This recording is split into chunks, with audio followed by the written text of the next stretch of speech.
Hello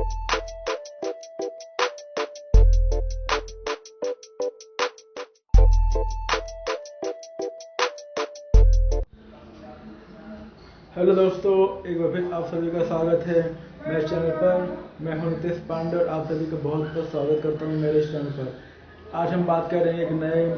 motivational video के बारे में, जो कि एनवायरनमेंट पर बेस्ड है। और वीडियो को स्टार्ट करने से पहले अगर आप पहली बार मेरे चैनल पर आए हैं तो आप सभी को इस वीडियो के नीचे एक रेड सब्सक्राइब बटन और एक बेल वाला आइकन भी दिख रहा होगा। अभी जाइए उन दोनों को प्रेस कर दीजिए और मेरे चैनल से कनेक्ट हो जाइए, ताकि मेरे आने वाले हर नए वीडियोस को आप देख सकें, उनसे कुछ सीख सकें, अपनी लाइफ में ग्रोथ कर सकें और अपने जीवन में एक अच्छे व्यक्ति बन सकें। दोस्तों, स्टार्ट करते हैं हमारा आज का नया वीडियो। आज हम बात करेंगे अपने आसपास हमेशा सफाई रखें। इस पर हम आज हम सफाई कैसे रख सकते हैं अपने आसपास का जो हमारा वातावरण पर्यावरण है, उस 5 टॉपिक्स पर आज हम बात करेंगे, मतलब इस वीडियो के अंदर। क्योंकि आप सभी को पता ही होगा कि जो हमारा आजकल का जो हमारे आसपास जो वातावरण है, या जहाँ जो हमारा घर है या हमारे आस पड़ोस है, मतलब हर जगह मतलब सफाई का क्या महत्व है। मतलब क्योंकि जब हर चीज़ हमें साफ़ सुथरी दिखती है या साफ़ सुथरी कंडीशन में होती है तो हमें देखकर काफ़ी उसको अच्छा लगता है। और जब हम साफ़ सुथरा उसको कैसे बना सकते हैं, उसको हम अपने खुद के कोशिशों से, खुद के अपने प्रयासों से ही हम अपने आसपास के वातावरण को, पर्यावरण को साफ सुथरा बना सकते हैं और उसको अच्छे से मेंटेन भी कर सकते हैं और उसको अच्छे से रख सकते हैं। मतलब क्योंकि साफ सफाई का आजकल के टाइम में बहुत ही महत्वपूर्ण स्थान हो गया है। मतलब अगर हम साफ सफाई नहीं रखेंगे मतलब तो हर चीज़ एक जगह पर जमा होती जाएगी और जमा होने के साथ वो चीज़ खराब होती जाएगी, और जब खराब होगी तो वो मतलब हमें उसको देखकर अच्छा नहीं लगेगा। मतलब और वो जो एक सुंदरता होती है पर्यावरण की, मतलब उसको ख़त्म करती है। मतलब तो हम आज इस वीडियो के अंदर उन पांच तरह के कि हम ऐसे कौन से 5 काम करें, 5 कार्यों की बात कर रहे हैं जिसको अगर हम करेंगे तो हम अपने आसपास सफाई रख पाएंगे, उसको मेंटेन कर पाएंगे और अपनी पूरी कोशिश भी कर पाएंगे। मतलब तो जो हमारा आज का पहला जो पॉइंट है इस वीडियो के अंदर साफ सफाई रखना है कि हमें अपने आसपास हमेशा सफाई रखना चाहिए। वो यह है कि आप सभी को पता ही होगा कि मतलब हर व्यक्ति, मतलब जो भी आजकल परिवार है, मतलब चाहे कोई सा भी घर होता है, मतलब हर परिवार के अंदर सुबह से लेकर शाम के बीच में मतलब घर में कचरा इकट्ठा होता ही रहता है। सुबह उठते ही जैसे दूध का पैकेट लाते हैं, फिर चाय वगैरह बनाते हैं, उसके अलावा फिर सब्जियां वगैरह काटते हैं, सब्जियों के छिक्कल वगैरह निकलते हैं, मतलब उसके बाद घर की सफाई वगैरह करते हैं, झाड़ू वगैरह मारने के बाद फिर कूड़ा निकलता है। उसके बाद फिर क्या बोलते हैं, शाम पूरे घर की सफाई करते हैं। फिर शाम के टाइम जब खाना बनाते हैं सब्जियों के छिक्कल वगैरह निकलते हैं। इसके अलावा जैसे घर में अगर फल फ्रूट आते हैं तो कई सारे फल फ्रूट ऐसे भी होते हैं छिक्कल वाले होते हैं और इनको हमें छिल के खाना पड़ता है। जैसे कि केला वगैरह हो गया, उसके छिक्कल होते हैं, संतरा हो गया, या दूसरे फल होते हैं जिनको हम छिलकर मतलब खाते हैं या उनको काट कर खाते हैं, क्योंकि उनके अंदर बीज होते हैं। तो ये सारे के सारे कूड़े वाली चीज़ें इकट्ठी होती रहती हैं मतलब घर के अंदर ही। और जैसे छोटे बच्चे अगर होते हैं फैमिली के अंदर तो उनको बाहर से, जैसे दुकान से वो कोई चीज़ लाते हैं, जैसे बिस्किट हो गया या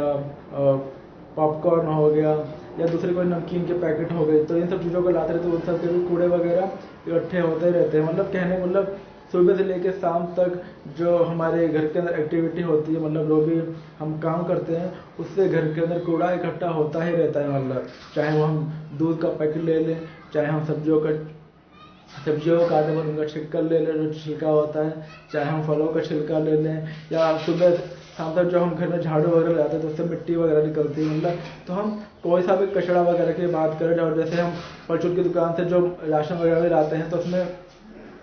खाली डब्बे भी होते हैं, जैसे सरसों के तेल का डब्बा हो गया जो कचरा होता है। मतलब उसके अलावा जैसे हम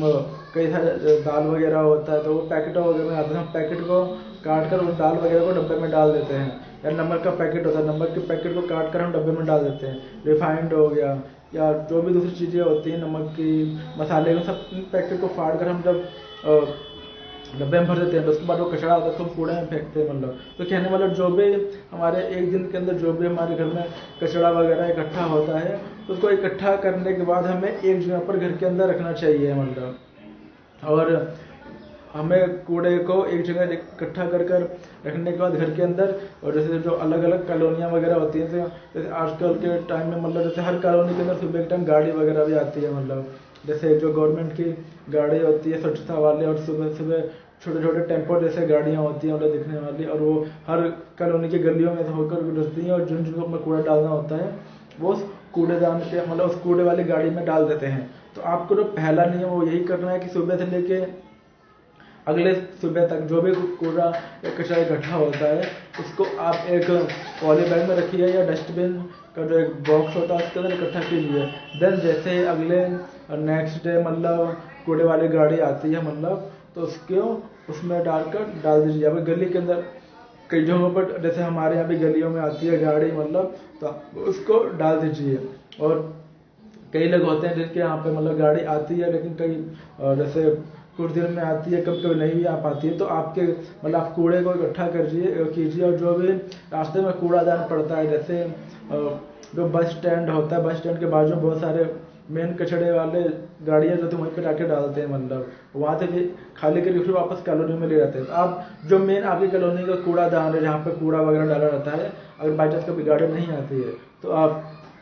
साइकिल से या पैदल ही अगर आसपास है तो आप उस कचड़े के पेटी को उठाइए, उस पन्नी को उठाइए, या जो भी जहाँ पे आपने कचड़े को इकट्ठा कर रखा है और उसको ले जाकर कूड़ेदान में डाल दीजिए। मतलब इससे क्या होगा कि आपके जो भी पूरे दिन का कचड़ा होगा वो कूड़ेदान में चला जाएगा और आपका घर साफ रहेगा। मतलब तो आपको जो भी कचड़ा वगैरह आपका घर का होता है मतलब उसको क्या बोलते हैं, उसको कूड़ेदान के अंदर ही डाल देना चाहिए। और उस जो हमारा दूसरा पॉइंट है मतलब साफ सफाई रखने का, वो ये है कि जैसे आपको अपने घर के अंदर हमेशा साफ सफाई का ध्यान रखना है। मतलब जैसे क्या बोलते हैं, आपको घर के अंदर हमेशा जैसे जब घर के सुबह के टाइम सभी मेंबर्स घर से बाहर क्या बोलते हैं घर बाहर चले जाते हैं, मतलब अपने अपने जॉब पर, कोई स्कूल चला जाता है, कोई ऑफिस चला जाता है, कोई अपने अपने काम पर चला जाता है। तो आपको जो घर में काम करने वाली महिलाएं होती हैं उनको पूरे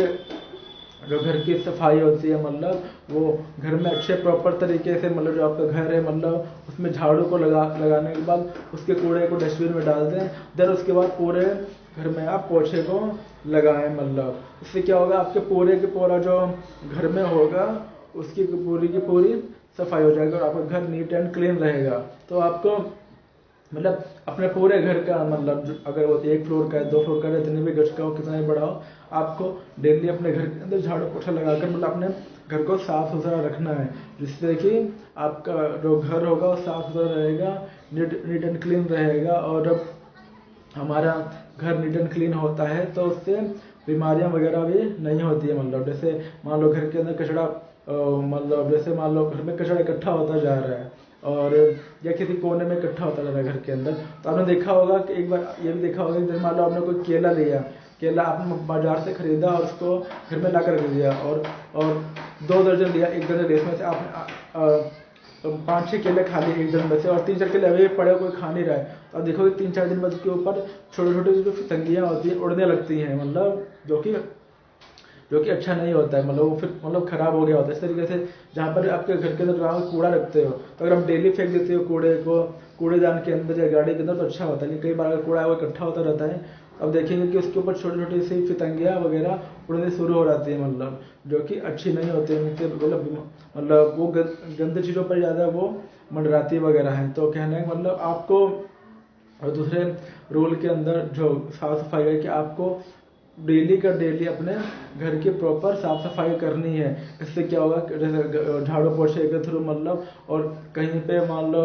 घर के अंदर जाले वगैरह भी लगते हैं, तो आजकल क्लीनिंग के बहुत सारे टूल्स भी आते हैं, जैसे बड़े बड़े स्टिक्स आते हैं जाला वगैरह साफ करने वाले, मतलब उसमें मकड़े वगैरह जाले लगा देते हैं, तो उससे आप उस स्टिक को खरीद के मतलब और घर के अंदर वीकली उन जाले वगैरह को सब साफ कर सकते हैं, ताकि आपका घर नीट एंड क्लीन दिखे और झाड़ू पोछा लगाकर आप अपने घर को साफ सुथरा रख सकते हो। और जो भी कूड़ा आप इकट्ठा करते हो उसको अपने घर के डस्टबिन बॉक्स में डालो और अगले दिन कूड़े में कूड़ेदान में आप उसको डाल दो। तो ये था हमारा दूसरा पॉइंट कि आपको अपने घर, पूरे घर के अंदर मतलब ऊपर से लेकर नीचे तक, चाहे जितने फ्लोर का है, जितने भी बड़ा घर, आपको डेली उसमें झाड़ू पोछा करके उसको नीट एंड क्लीन रखना है और जालियाँ वगैरह को हटा देना है। जो तीसरा जो पॉइंट साफ सफाई रखने को ये है कि ये तो बात हो गई हमने अभी कि घर के हमें साफ सफाई रखनी है। अब जो तीसरा जो पॉइंट हो ये है कि हमारे घर के आसपास का जो मतलब आमने सामने घर होता है, तो घर के आसपास मतलब घर के जब गेट से बाहर निकलते हैं तो बाहर भी, गली के बाहर मतलब कई सारे जैसे छोटे बच्चे होते हैं, तो कुछ चीज़ खाया और गली में ही छोड़ दिया या फेंक दिया, या कुछ चीज़ें इधर उधर उड़ के आ जाती हैं, तो हर व्यक्ति को अपने घर के बाहर, क्योंकि कोई दूसरे घर के बाहर तो कर नहीं सकता साफ सफाई, तो हर व्यक्ति अपने घर के बाहर ही अपना साफ सफाई कर ले। हर व्यक्ति या घर के बाहर अपना साफ सफाई रहेगा, मतलब आपको अपने घर के बाहर का जो एरिया है, हिस्सा है, उसमें भी आपको डेली झाड़ू वगैरह लगाना चाहिए मतलब, और झाड़ू वगैरह लगा के जो गली का डस्ट वगैरह होता है उसको एक पन्ने में डालना चाहिए, और जैसे ही गाड़ी आपकी गली में आती है कूड़ेदान वाली, उसको उसमें डाल देना चाहिए। और जब आप झाड़ू लगाते हैं तो आप देखोगे कि आजकल हर कॉलोनियों में मतलब ज़्यादातर जो कॉलोनियाँ वगैरह होती हैं उनमें नाला वगैरह भी बना होता है, तो नाले में कई बार पैकेट वगैरह पड़े होते हैं मतलब जो इधर उधर उड़ के फैल जाते हैं, तो आपको उनको भी इकट्ठा मतलब निकाल कर नाले में से पन्नी में डाल देना चाहिए, ताकि आपके जो नाला है उसमें पानी रुका ना रहे कहीं भी, और पानी निरंतर मतलब लगातार उसमें बहता रहे। जो भी आप अपना काम करते हो तो पानी बह के आगे निकल जाए, ना कि आपकी नाली में रुका रहे। तो तीसरे सफाई रूल के अंदर मैं आपको यही बता रहा हूँ कि आपको प्रतिदिन मतलब एवरीडे अपने घर के बाहर का जो आपका एरिया है वहाँ पे आपको डेली झाड़ू वगैरह लगाना चाहिए और नालों को साफ रखना चाहिए, ताकि उसमें पानी इकट्ठा ना हो। और जो भी कोई कूड़ा वगैरह अगर गली में होता है झाड़ू लगाने के बाद आपके एरिया में, तो उसको पन्नी में इकट्ठा किया, और जो भी गाड़ी आती है आपके गली के अंदर मतलब उसको, उन कूड़े को इकट्ठा करने के बाद आपको उन कूड़े की पन्नियों को उस कूड़े वाली गाड़ी में डाल दिया। तो इससे क्या होगा कि आपका जो गली भी हमेशा साफ सुथरा रहेगा। यही सेम रूल हर व्यक्ति अपने गली में फॉलो करे, तो हर व्यक्ति के घर के आगे हमेशा साफ सुथरा बना रहेगा, और नालियाँ वगैरह में कोई डस्ट इकट्ठा नहीं होगा, नालियाँ भी मतलब साफ सुथरी रहेंगी, कहने का मतलब। तो तीसरे में आपको ये करना है कि हमेशा अपने घर के बाहर, जो घर का आपको बाहर एरिया झाड़ू वगैरह लगा के कूड़े को हटा के पन्नियों में डालकर, और नाले का जो कूड़ा वगैरह कुछ होता है उसको पन्नियों में डालकर, जैसे ही गाड़ी वगैरह आती है जब भी आपको उस कूड़े को उस गाड़ी के अंदर डाल देना है। तो ये हमारा तीसरा पॉइंट था साफ सफाई रखने का। जो हमारा चौथा पॉइंट है वो ये है कि आप सभी को पता ही होगा कि आजकल के टाइम में मतलब जो नॉर्मल फैमिलीज होती है, मीडियम क्लास फैमिली, या ज़्यादातर घरों में कूलर वगैरह तो होता ही है, और गर्मियों के टाइम में हर व्यक्ति कूलर को यूज़ करता है मतलब। और कूलर को चलाने के लिए हमें उसमें पानी भरना पड़ता है ताकि वो हमें ठंडी हवा दे। तो आपने देखा होगा कि कूलर जब मतलब कूलर को हम यूज़ करते हैं तो उसके जो पानी होता है 3 या 4 दिन बाद उसमें जो हम साइड में घास वगैरह का एक जो प्लेट लगाते हैं और टूट टूट के अंदर गिरने लगता है। तो आपको वीक में एक बार कूलर का जो पानी होता है उसको चेंज करना है, मतलब जैसे वो ख़त्म हो जाता है उसको साफ़ सुथरा करके फिर से इसमें नया पानी भरना है। तो इससे क्या होगा कि उसमें एक तो आप उसमें मच्छर को पैदा होने से रोकेंगे, मच्छर उसमें अंडे नहीं दे पाएगा, क्योंकि जब हम रात को सोते हैं तो सोते वक्त ही हम कूलर को चलाते हैं, दिन भर सब कोई बाहर होता है तो शायद हम कूलर को चलाते हैं। तो दिन के टाइम में हो सकता है कि अगर इसमें पानी भरा हुआ है मतलब तो उसमें मच्छर वगैरह अंडे दे दें। तो आपको इसलिए वीकली मतलब हो सकता है 2 बार, लेकिन कम से कम 1 बार हफ्ते में अपने कूलर की सफाई करनी है और उसका पानी चेंज कर देना है, और जो भी उसके अंदर गंद वगैरह है उसको साफ करके उसमें एक फ्रेश पानी भरना है। मतलब आपको अपने क्या बोलते हैं कूलर का मतलब, तो आपको कूलर का हमेशा अपना सफाई निरंतर करते रहना है। हफ्ते में 1 या 2 बार से आपको फ्रेश हवा मिलेगी, साफ पानी की हवा मिलेगी, और आप जब भी रात में सोओगे तो आपको एक रिलैक्स वाली नींद आएगी मतलब, क्योंकि कूलर आपको फ्रेश हवा देगा, ना कि वो पुराना मतलब बासी पानी वाला हवा। क्योंकि अगर हम उसी पानी में बस भरते जा रहे हैं और डेली रात को सोते हुए चला देते हैं तो वही पानी जो पुराना होता है उसमें नया पानी डालते हैं तो हवा जो होती है वो फ्रेश नहीं होती है। तो आपको हफ्ते में 1 या 2 बार कूलर के पानी को चेंज कर देना है और उसमें ताज़ा पानी भरना है और उसको गर्मियों के टाइम में यूज़ करना है। इससे आपको फ्रेश हवा मिलेगी और मच्छर भी पैदा नहीं हो पाएंगे। तो ये था हमारा चौथा रूल कि आपको हफ्ते में 1 या 2 बार हमेशा अपने जो घर में आपके कूलर वगैरह हैं उसकी सफाई हमेशा करनी ही है। जो हमारा आज का पांचवा जो साफ सफाई का है, क्योंकि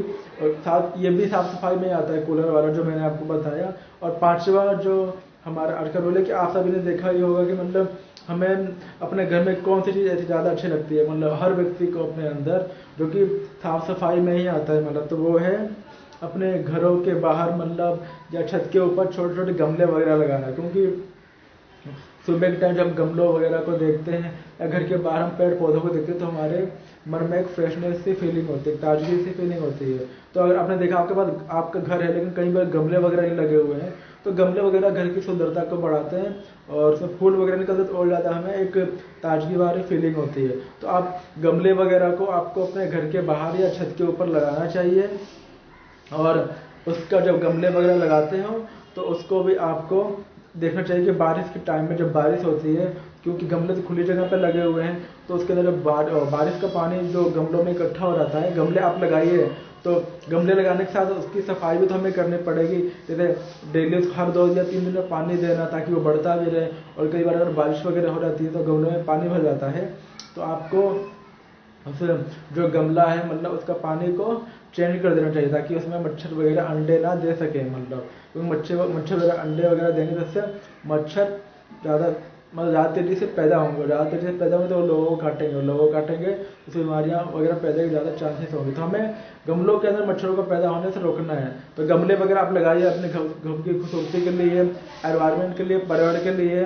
और ताजगी के लिए। मतलब सुबह के टाइम जो होता है फ्रेशनेस फीलिंग होती है। अगर हम गमले वगैरह को देखते हैं, पानी वगैरह डालते हैं तो हमें भी लगता है कि एक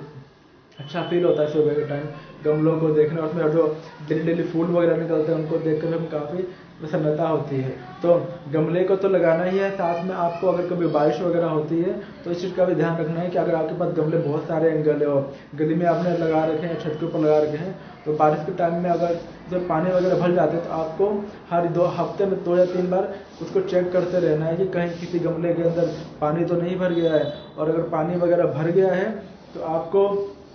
उन गमलों में से उस पानी को निकाल कर फेंक देना चाहिए ताकि उसमें मच्छर वगैरह पैदा ना हो सके। और इस तरीके से आपको गमलों की साफ सफाई का भी ध्यान रखना है और गमले इस तरीके से आपके और ज़्यादा खूबसूरत होंगे, अच्छे होंगे और बढ़ते ही रहेंगे। मतलब दोस्तों, तो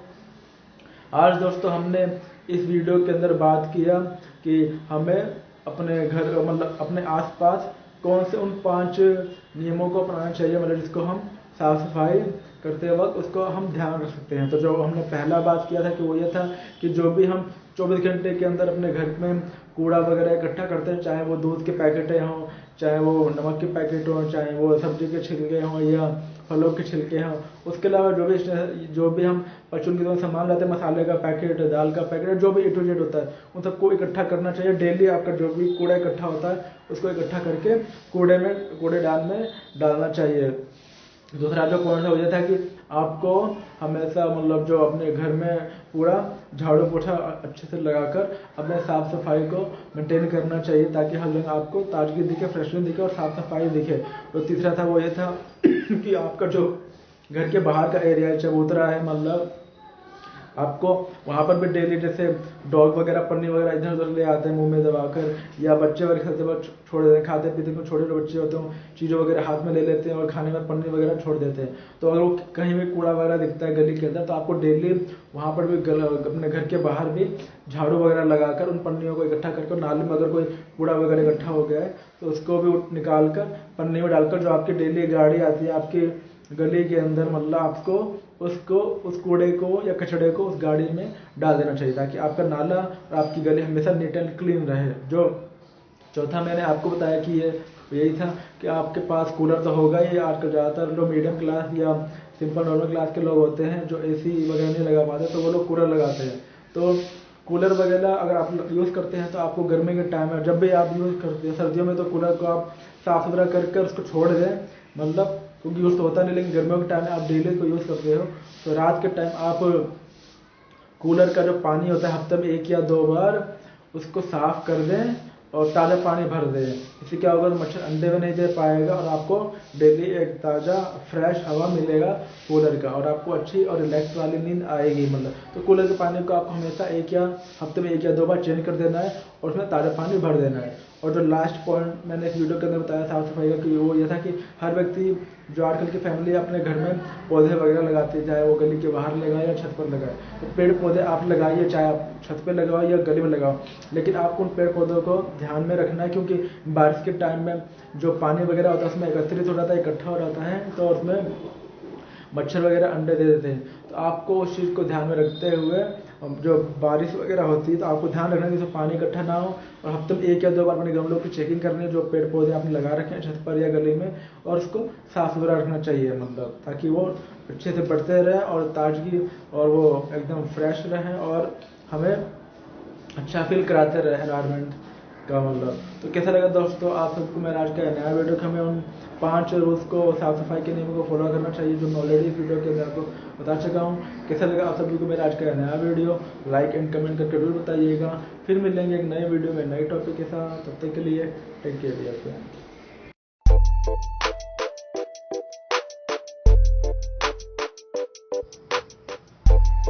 हेलो दोस्तों, एक बार फिर आप सभी का स्वागत है मेरे चैनल पर। मैं हूं नितेश पांडे और आप सभी का बहुत बहुत स्वागत करता हूं मेरे इस चैनल पर। आज हम बात करेंगे एक नए मोटिवेशनल वीडियो के बारे में, जो कि हेल्थ पे बेस्ड है। और वीडियो को स्टार्ट करने से पहले अगर आप पहली बार मेरे चैनल पर आए हैं तो आप सभी को मेरे चैनल के लिए एक रेड सब्सक्राइब बटन और एक बेल वाला आइकन भी दिख रहा होगा, अभी जाए उन दोनों को प्रेस कर दीजिए और मेरे चैनल से कनेक्ट हो जाइए, ताकि मैं आने वाले हर नए वीडियोस को आप देख सकें, उनसे कुछ सीख सकें, अपनी लाइफ में ग्रोथ कर सकें और अपने जीवन में एक अच्छे व्यक्ति बन सकें।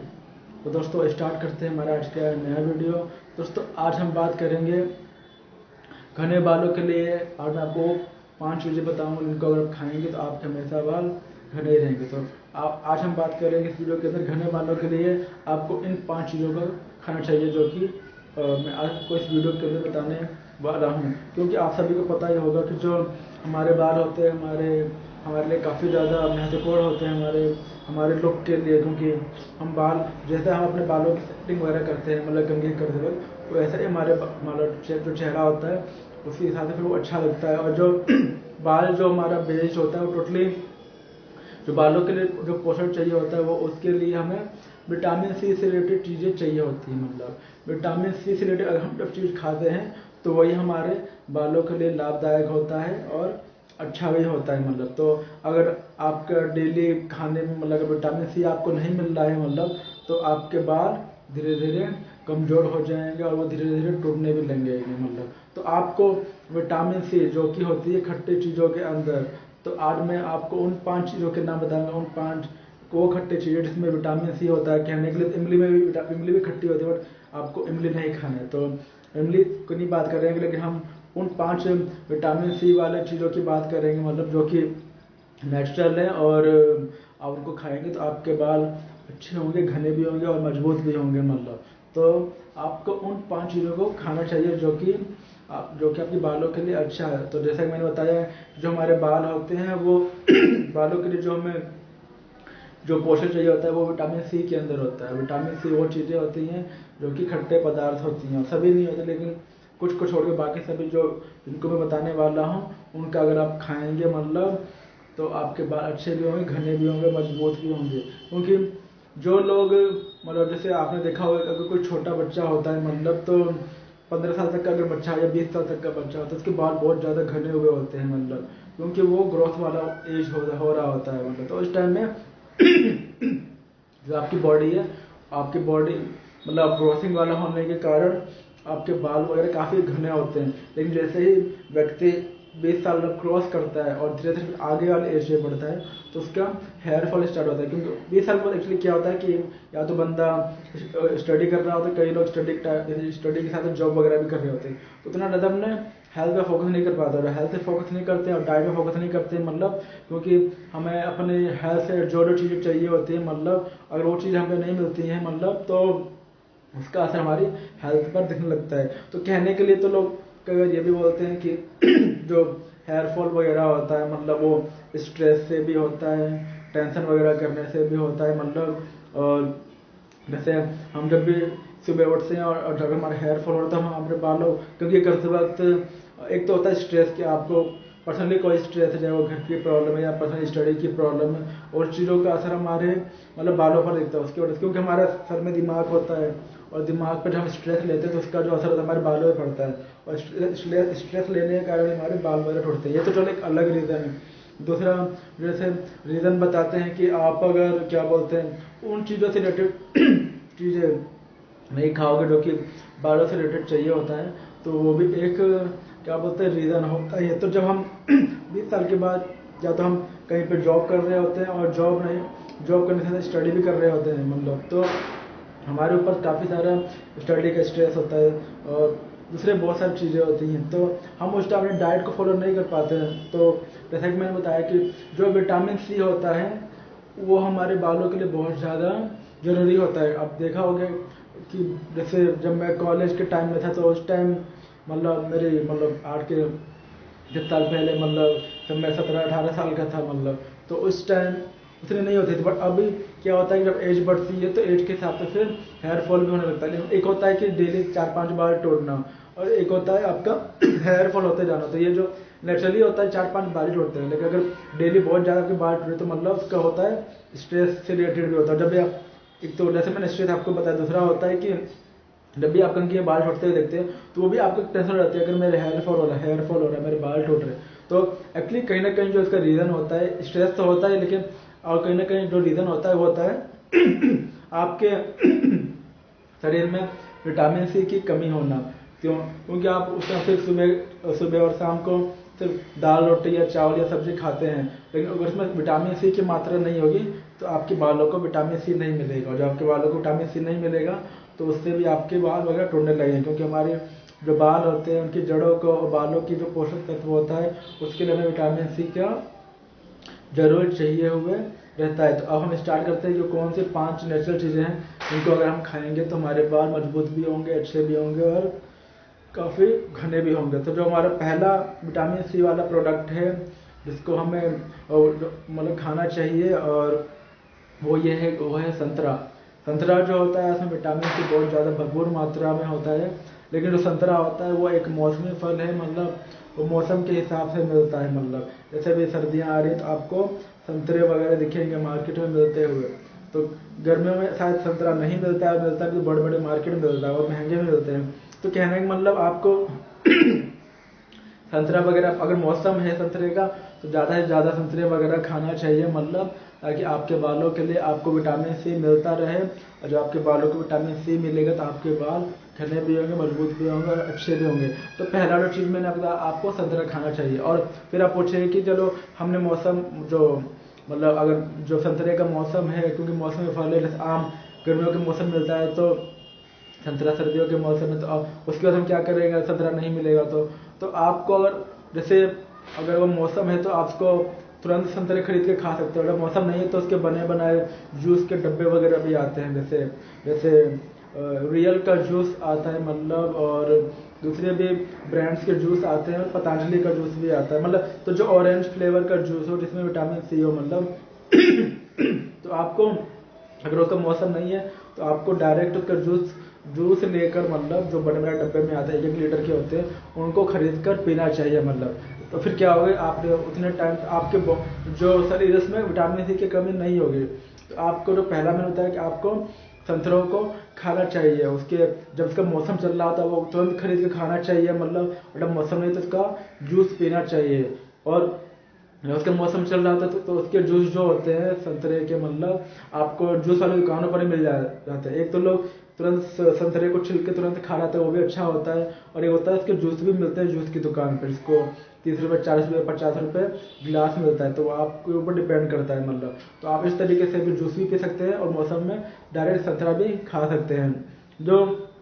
दूसरा जो चीज़ है वो है मौसमी के अंदर भी विटामिन सी होता है। तो आपको मौसमी तो शायद 12 महीने मिलता है, क्योंकि मैं देखता हूँ जो जूस की दुकानें होती है हमेशा मौसमी हमेशा लगे ही रहते हैं। तो आपको क्या अगर आपको मौसमी का जूस भी पीना चाहिए। मौसमी के जूस के डब्बे वगैरह भी आते हैं। अगर आपके पास टाइम नहीं है, आप जूस की दुकान पर नहीं जा पाते हैं, तो आपको अपने बालों को अच्छा रखने के लिए, क्योंकि उसमें विटामिन सी होता है, मौसमी भी या तो आप कच्चा खाइए मतलब जो मौसमी होता है उसमें नमक हल्का डाल के, या उसको बिना नमक डाले तो आप खा सकते हो मतलब, और नहीं तो आप उसका जूस वगैरह भी पी सकते हो, जो कि आपके बालों के लिए काफ़ी अच्छा होगा और काफ़ी बेटर भी रहेगा आपकी बालों के लिए, क्योंकि जो संतरा पहला बताया, दूसरा मौसमी बताया, इन दोनों में विटामिन सी की मात्रा अच्छी तरीके से होती है। और तीसरा मैं आपको बताने जा रहा हूँ वो है लेमन यानी नींबू। आपको नींबू डेली आपको कम से कम 2 नींबू का रस पीना ही चाहिए। नींबू ज़्यादा महंगा नहीं मिलता है, आपको 20 या 30 रुपये पाव दिखेगा, एक पाव में 10 या 12 नींबू चढ़ते हैं। तो आपको डेली 2 गिलास सिंपल वाटर के अंदर 2 नींबू को निचोड़ के पी लेना चाहिए उस पानी को, क्योंकि नींबू के अंदर काफ़ी ज़्यादा अधिक मात्रा में विटामिन सी होता है, क्योंकि नींबू जो होता है खट्टा होता है। लेकिन नींबू खरीदते वक्त आपको एक चीज़ का ध्यान रखना है कि जो नींबू हो वो रस वाला हो, यानी एकदम पीला पीला जो नींबू होता है, बड़े बड़े होते हैं, उसको आपको खरीदना है। एक नींबू होता है जो हरा हरा होता है, उसमें रस वगैरह नहीं होता है, तो आपको उस तरह का नींबू नहीं खरीदना है। आपको थोड़ा अच्छे क्वालिटी का होता है, बड़े बड़े नींबू होते हैं और इसमें रस वगैरह भरे होते हैं, आपको उस टाइप का नींबू खरीदना चाहिए। और सुबह के टाइम सिर्फ नॉर्मल वाटर के अंदर, ठंडा ना हो, उसमें 2 नींबू के रस को निचोड़ा और पूरा सीधा पी गए। इससे क्या होगा, आपकी बॉडी को सीधा सीधा विटामिन सी मिल जाएगा। और अगर आप ऐसा नहीं कर पाते हो तो आप दोपहर के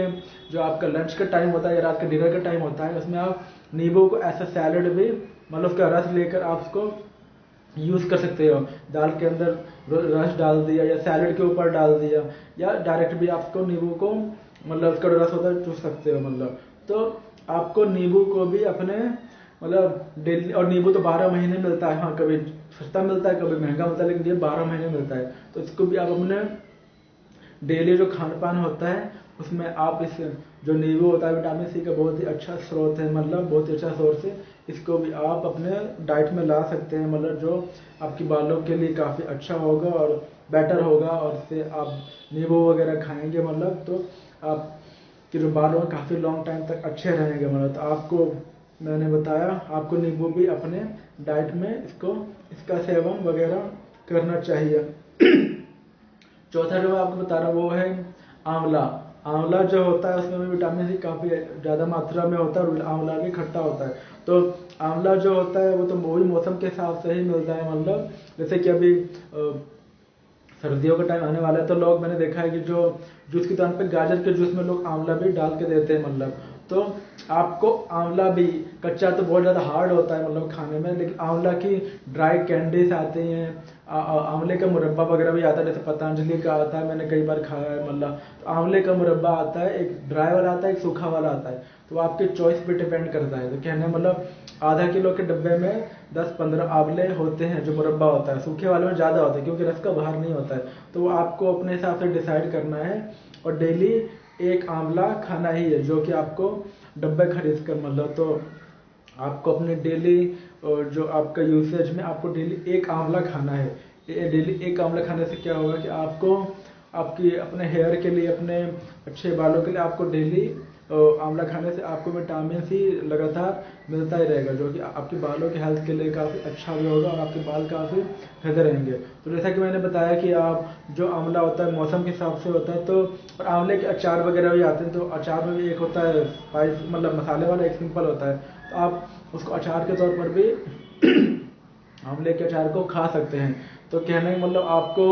आंवले को भी अपने विटामिन सी, अगर आपके बाल वगैरह आपको और अच्छे करने, बेटर करने, और आपके टूट रहे मतलब, तो और आपको पता नहीं है मतलब, तो आपको जो चौथी चीज़ें बता रहा हूँ, आपको आंवला खाना शुरू कर देना चाहिए। और ये आपको इजीली पतंजलि के स्टोर पर मिल जाएंगे, दूसरे ब्रांड्स के भी आपको मिल जाएंगे। वो आप स्टोर में जाकर पूछोगे, जो शॉप दुकानदार होगा तो आपको बताएगा। तो ये था हमारा चौथा प्रोडक्ट, जो कि नेचुरली है आंवला, इसको आप खरीद कर खा सकते हैं। और इसके जब ये मौसम में मिलता है तो आप इसका अचार डालकर रख सकते हैं, मुरब्बा खुद भी बनाकर इसका रख सकते हैं। बस थोड़ा टफ बिजी होगा, लेकिन आप चाहो तो उसको भी आप कर सकते हो। उसके बनाने का जो रूल्स वगैरह होता है उसको आप यूट्यूब पर किसी वीडियो से देख सकते हो, मतलब कि आंवले का मुरब्बा कैसे बनाया जाए। तो वो आपकी इच्छा पर डिपेंड करता है कि आप इसको डायरेक्ट बनाना चाहोगे मौसम में, या आप डायरेक्ट इसको मार्केट से खरीद कर खाना चाहते हो, जो कि आपके बालों के लिए काफ़ी अच्छा होगा। और जो फिफ्थ एंड लास्ट चीज़ है विटामिन सी वाले, जो विटामिन सी का स्रोत है वो है गुआवा यानी अमरूद। अमरूद के अंदर भी विटामिन सी काफ़ी अच्छी मात्रा में होता है, और ये जो अमरूद होता है वो सर्दियों के मौसम में मिलता है मतलब। और वैसे तो आजकल सभी फल 12 महीने मिलते हैं, लेकिन वो बड़े बड़े मार्केट में मिलते हैं मतलब, लेकिन जो उनका एग्जैक्ट मौसम होता है उसी में ज़्यादा मात्रा में मिलते हैं और सस्ते भी मिलते हैं खाने को। तो सर्दियों में अमरूद अच्छी मतलब अच्छा मिलता है, सस्ता भी मिलता है और अच्छी क्वालिटी का मिलता है। तो विटामिन सी की बात करें तो अमरूद के अंदर भी काफ़ी अच्छी मात्रा में विटामिन सी भरा हुआ होता है। तो आपको अपने घने बालों के लिए, विटामिन सी के लिए, ताकि आपके बालों को मिल सके, मतलब आपको अमरूद को भी खाना चाहिए। जैसे अभी सर्दियों का मौसम आ रहा है तो आपको डेली जैसे 1 किलो अमरूद लोगे तो आपको 40-50 रुपये किलो मिलेगा, और डेली 1 अमरूद या 2 अमरूद को काट कर खाना चाहिए। मतलब इससे क्या होगा कि आपके वो बालों को पोषक तत्व मिलेगा, और जो आपके बालों के लिए विटामिन सी चाहिए रहेगा, और आपकी बालों के लिए काफ़ी वो अच्छा भी होगा। तो आपको अभी जैसे, और अगर जैसे अमरूद का मौसम नहीं भी होता तो अमरूद के जूस भी आते हैं, जैसे रियल का मैंने बताया। तो आपको अगर मौसम नहीं होता है तो आप उसका जूस भी लेकर डायरेक्ट अमरूद का पी सकते हैं। मतलब टेस्ट थोड़ा अजीब सा होगा, लेकिन आपको अगर मैं हेल्थ का केयर करना अच्छा से, मतलब तो आप अमरूद का जूस भी पी सकते हो। और जब तक मौसम आता है तो आप उसका डायरेक्ट अमरूद को खरीद कर भी खा सकते हो, कहने का मतलब। तो अभी मैंने आपको जैसे बताया कि उन चीज़ों के बारे में बताया, जो उन 5 चीज़ों के बारे में बताया जो कि हमारे बालों के लिए काफ़ी अच्छे हैं, विटामिन सी के स्रोत, और काफ़ी नेचुरल तरीके से। क्योंकि आजकल के टाइम में जैसे हर व्यक्ति को अपने बालों से काफ़ी ज़्यादा प्यार होता है, मतलब चाहे वो जैसे कोई लोग शॉर्ट वीडियोज़ बनाते हैं, जैसे कि अलग अलग ऐप्स वगैरह में, मतलब जैसे देखते हैं कि जो शॉर्ट वीडियोज़ के ऐप होते हैं, स्नैक्स है या मौज है या जहाँ, तो लोग अपने बालों को काफ़ी ज़्यादा स्टाइलिश तरीके से बनाते हैं, और काफ़ी ज़्यादा जो स्टाइल को मेंटेन करते हैं और स्टाइल रखते हैं, मतलब। तो बालों से लोगों का, जो हर व्यक्ति हो, चाहे मैं हो चाहे कोई भी हो, हर व्यक्ति का अपने बालों से काफ़ी ज़्यादा लगाव होता है। और जब बाल हमारे टूटने का सबको होते हैं, हमें कंघी में टूटते हुए दिखते हैं, या नहाते वक्त हमें बाथरूम के फर्श पर दिखते हैं, मतलब तो हमें काफ़ी बुरा फील होता है, और हमारे दिमाग में एक स्ट्रेस सी बैठ जाती है, टेंशन सी बैठ जाती है। और जैसा कि मैंने बताया, काफ़ी सारे रीज़न हो सकते हैं इसके, स्ट्रेस भी हो सकता है। और कंघी करते वक्त जब हम टूटते हुए देखते हैं बालों के अंदर, कंघी में बालों को लिपटे हुए देखते हैं, वो भी एक स्ट्रेस का रीज़न होता है, मतलब। तो वो भी हमारे लिए काफ़ी एक स्ट्रेस भरा दिमाग होता है। और उसके अलावा जो मिलता है कि आपकी बालों में कमी वगैरह भी हो सकती है, कहने का मतलब अगर आप पोषक तत्वों की कमी होगी, विटामिन सी की आपके अंदर कमी होगी, तो उससे भी आपके बाल टूटने लगेंगे। अगर आपको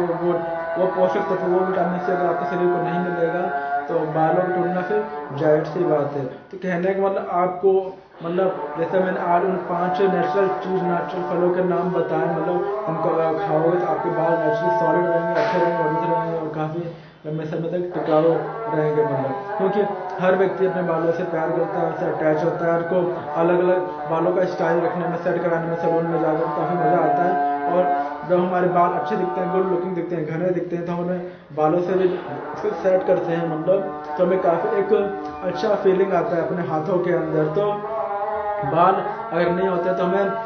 मतलब जब व्यक्ति के बाल, जो बंदे गंजे होते हैं या वैसे होते हैं, मतलब उनको वो भी कोशिश करते हैं कि उनके सर पे बाल हो, मतलब लेकिन कुछ ना कुछ रीज़न की वजह से ही, मतलब एक क्या बोलते हैं, होता है, हर व्यक्ति की लाइफ अलग अलग होती है। कई लोगों की कम उम्र में ही बाल बहुत सारे टूट जाते हैं या झड़ जाते हैं, मतलब क्योंकि कई लोगों की जेनेटिक प्रॉब्लम भी होती है, मतलब कि अगर फैमिली में, मतलब अगर फादर के बाल काफ़ी कम उम्र में टूट गए तो बच्चे जो अगली जनरेशन में भी उसका इफेक्ट देखने को मिलता है। तो ये सब अलग अलग प्रकार की बातें हैं, लेकिन जो हम चीज़ कंट्रोल कर सकते हैं उनको तो हम कर ही सकते हैं। तो दोस्तों, ये थे वो 5 चीज़ें जिसको मैंने आपको बताया, फिर से आप सभी के सामने रिपीट कर देता हूँ कि वो 5 चीज़ें कौन कौन सी थी, मतलब जो विटामिन सी की बहुत ही अच्छी स्रोत हैं। और अगर हम उन चीज़ों को खाएंगे, मतलब मौसम के हिसाब से, मौसम नहीं है तो उसका जूस पीकर अगर हम उसका मतलब उसको अपने शरीर के लिए खाएंगे या पिएंगे, तो हमारे बालों की हेल्थ के लिए, उसकी सुंदरता के लिए, उसके घनेपन के लिए काफ़ी अच्छा होगा। तो जो पहला मैंने आपको बताया था वो पहला था संतरा, जो कि इसमें काफ़ी ज़्यादा विटामिन सी मात्रा में होता है। दूसरा मैंने आपको बताया मौसमी, के अंदर भी काफ़ी ज़्यादा जो विटामिन सी अच्छी मात्रा में होता है। तीसरा मैंने आपको बताया नींबू खट्टा होता है, उसमें भी काफ़ी ज़्यादा मात्रा में विटामिन सी होता है। चौथा मैंने आपको आंवला बताया, जो काफ़ी अच्छा होता है, मौसम के हिसाब से होता है। तो पाँचवा और लास्ट मैंने बताया आपको अमरूद, जो कि फल है जिसको आप काट कर भी खा सकते हैं और उसका जूस भी जूस भी मिलता है जिसको आप पी भी सकते हो मतलब। तो ये थे वो आज की 5 चीज़ें जिसको मैंने आपको बताने की कोशिश किया कि अगर आप इन 5 चीज़ों को खाएंगे मतलब जब वो मौसम में मिल रहे हों या बेमौसम में नहीं भी मिल रहे हो तो उसका आप जूस वगैरह लेकर पी सकते हैं। तो अगर आप इन 5 चीज़ों को खाएंगे और उनको आप डेली एक आंवला खाते हैं या एक नींबू या एक 2 नींबू का रस पीते हैं, एक गिलास संतरे का जूस पीते हैं, एक गिलास मौसमी का जूस पीते हैं या डेली एक अमरूद खाते हैं मतलब मौसम के हिसाब से, तो ये सभी चीज़ें आपकी बॉडी को विटामिन सी प्रोवाइड करेंगे, विटामिन सी प्रदान करेंगे, जो कि आपके बालों के हेल्थ के लिए काफ़ी अच्छा होगा मतलब। तो आशा करता हूँ कि आपको ये वीडियो काफ़ी पसंद आया होगा और मैं ये भी आशा करता हूँ कि आप इन चीज़ों को जानने के बाद इनका सेवन मतलब इनको खाना अपने डेली लाइफ में जरूर स्टार्ट करेंगे। और ये बहुत ईजिली चीज़ें हैं मतलब, चाहे वो नींबू वो हमेशा डेली हमें मार्केट में मिल सकता है, मौसमी हमें 12 महीने जूस की दुकान में मिलता है, आंवला वगैरह हमें उसकी अच्छा मुरब्बे के रूप में दुकानों में मिल जाएगा, हर मौसम में नहीं मिलता है। तो संतरे का हम मौसम के हिसाब से डायरेक्ट ले सकते हैं और जूस के साथ जूस का डब्बा लेकर पी सकते हैं। और यही सेम चीज़ अमरूद में भी है, अमरूद हम मौसम में डायरेक्ट लेकर खा सकते हैं और जब मौसम नहीं तो उसका जूस लेकर पी सकते हैं। तो दोस्तों कैसा लगा आप सभी को मेरा आज का यह नया वीडियो? आशा करता हूँ कि आप सभी को मेरा आज का नया वीडियो पसंद आया होगा। तो फिर मिलेंगे नए वीडियो में नए टॉपिक के साथ। तब तक टेक केयर डियर फ्रेंड्स, और इस वीडियो को अपने दोस्तों तक जरूर शेयर कीजिएगा जिनको बालों की कोई प्रॉब्लम हो। तो टेक केयर।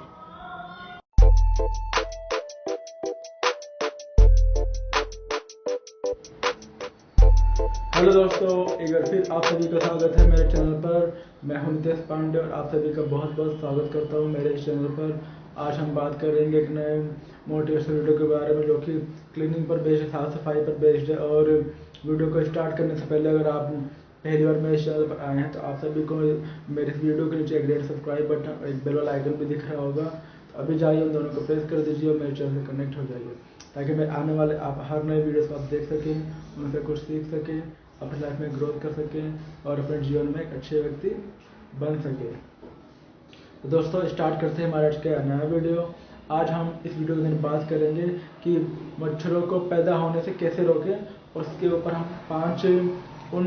उपायों की बात करेंगे जो इन तरीकों को हम फॉलो कर सकते हैं मच्छरों को पैदा होने से रोकने के लिए। क्योंकि आप सभी को पता ही होगा कि जो मच्छर होते हैं वो काटने से कई सारे मतलब जो बीमारी फैलने के चांस रहते हैं, जैसे मलेरिया वगैरह हो गया। और तो हमें मच्छर जो होता है उसके काटने से कई सारे मतलब मच्छर को काटने से बीमारियां हो सकती है मलेरिया जैसी मतलब। और मच्छर जो होते हैं एक बार जब काटते हैं तो उससे कई जगह हमें मतलब बॉडी के अंदर तकलीफें वगैरह देते हैं काटने में मतलब। तो मच्छरों को पैदा ही क्यों, मच्छरों को हम आज से पैदा ही क्यों मतलब उसको उनको रोक दे मतलब कहने का मतलब। तो हमें मच्छरों को पैदा होने से रोकना है, और जब मच्छर पैदा ही नहीं होंगे तो हमें वो काटेंगे ही नहीं तो कोई बीमारी पैदा ही नहीं होगी। तो मच्छर जो पैदा होते हैं 4-5 तरीके से पैदा होते हैं मतलब अलग अलग कंडीशन के हिसाब से। तो हमें उस कंडीशन को होने ही नहीं देना है, और उन्हीं उसी कंडीशन के जो 5 तरीके होते हैं आज हम बात करेंगे। हम उनके 5 तरीकों से मच्छरों को पैदा होने से रोक सकते हैं मतलब। तो आप सभी को पता ही होगा कि मतलब कि जो क्या बोलते हैं कि जो मच्छर होते हैं वो एक प्रकार का मतलब काटने वाला कीड़ा जैसा होता है, और जब वो काटता है तो उससे मतलब जैसे कि मच्छरों में एक जिससे बीमारी होती है मलेरिया वाली जो बीमारी होती है उसको बच्चों स्कूल में पढ़ा था कि मादा एनाफिलीज जिसको बोलते हैं। वो काफ़ी बड़ा मच्छर होता है, इतना बड़ा होता है मतलब मैंने कई बार देखा है उसको, मैंने मार भी दिया जैसे मुझे कहीं दिखता है। तो जो मादा एनाफिलीज मच्छर होता है उसको काटने से वो बीमारी वगैरह होती है जो काफ़ी बड़ा हो जाता है मतलब पैदा होने के बाद। तो हम अब स्टार्ट करते हैं उन 5 रोज के बारे में, 5 नियमों के बारे में जिनको हम फॉलो करेंगे तो मच्छरों को हम पैदा होने से रोक सकते हैं मतलब। तो जो पहला है वो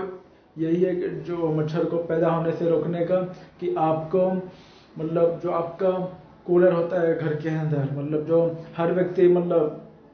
आजकल के टाइम में जो नॉर्मल क्लास फैमिली से या सिंपल क्लास फैमिली से मतलब जो बिलोंग करता है मतलब, तो कूलर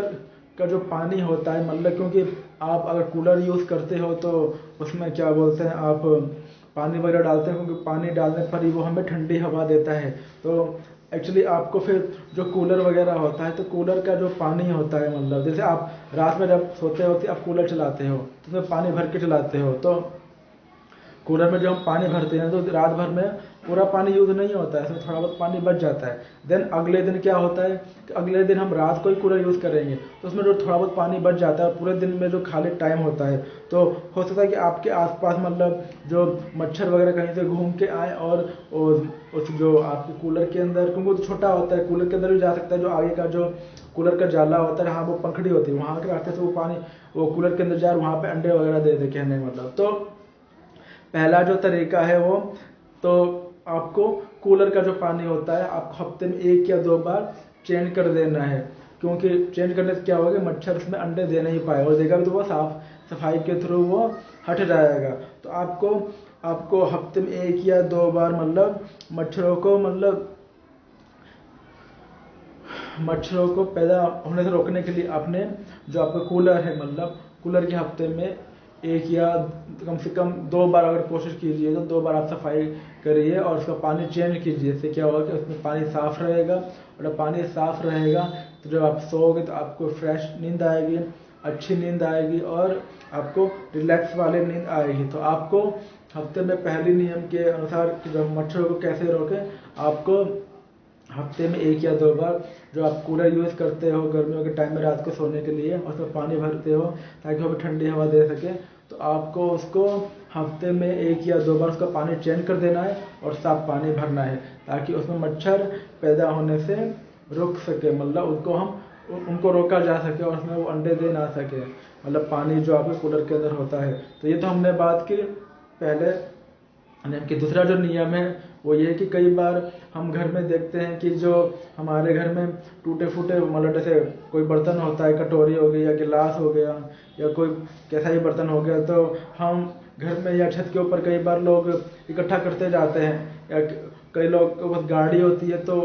जो गाड़ी वगैरह चेंज कराते हैं वो टायर जो पुराना होता है वो ला के छत पे डाल देते हैं, उनका जो कहीं पे जो ऐसे गार्बेज वाला जगह होता है, टूटे फूटे चीज़ें होती है वहाँ पे वो इकट्ठा कर देते हैं छत के ऊपर या कहीं भी। तो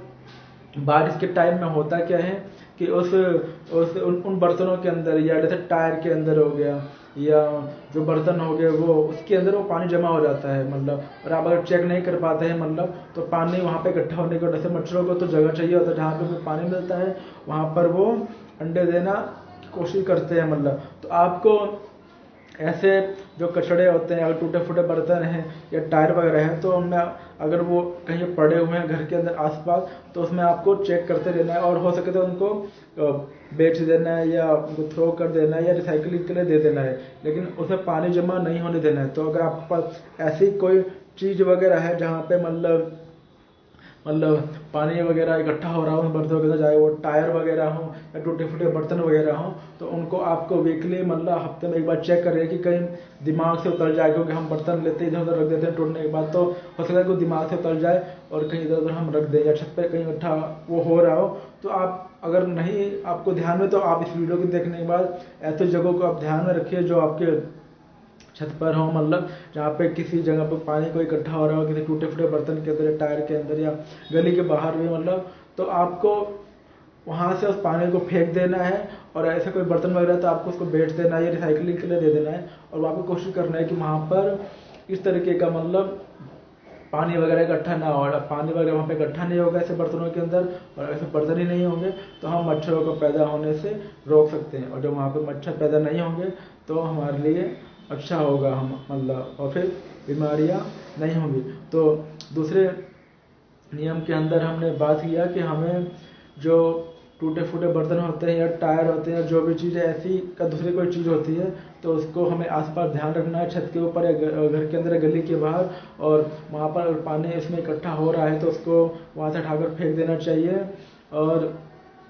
उसको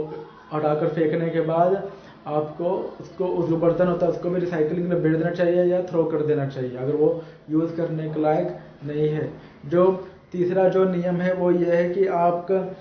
आजकल के टाइम में हर व्यक्ति जैसे पानी के लिए छत पर टंकी तो रखता ही है, 500 लीटर की, 1000 लीटर की, 200 लीटर की या 300 लीटर की। तो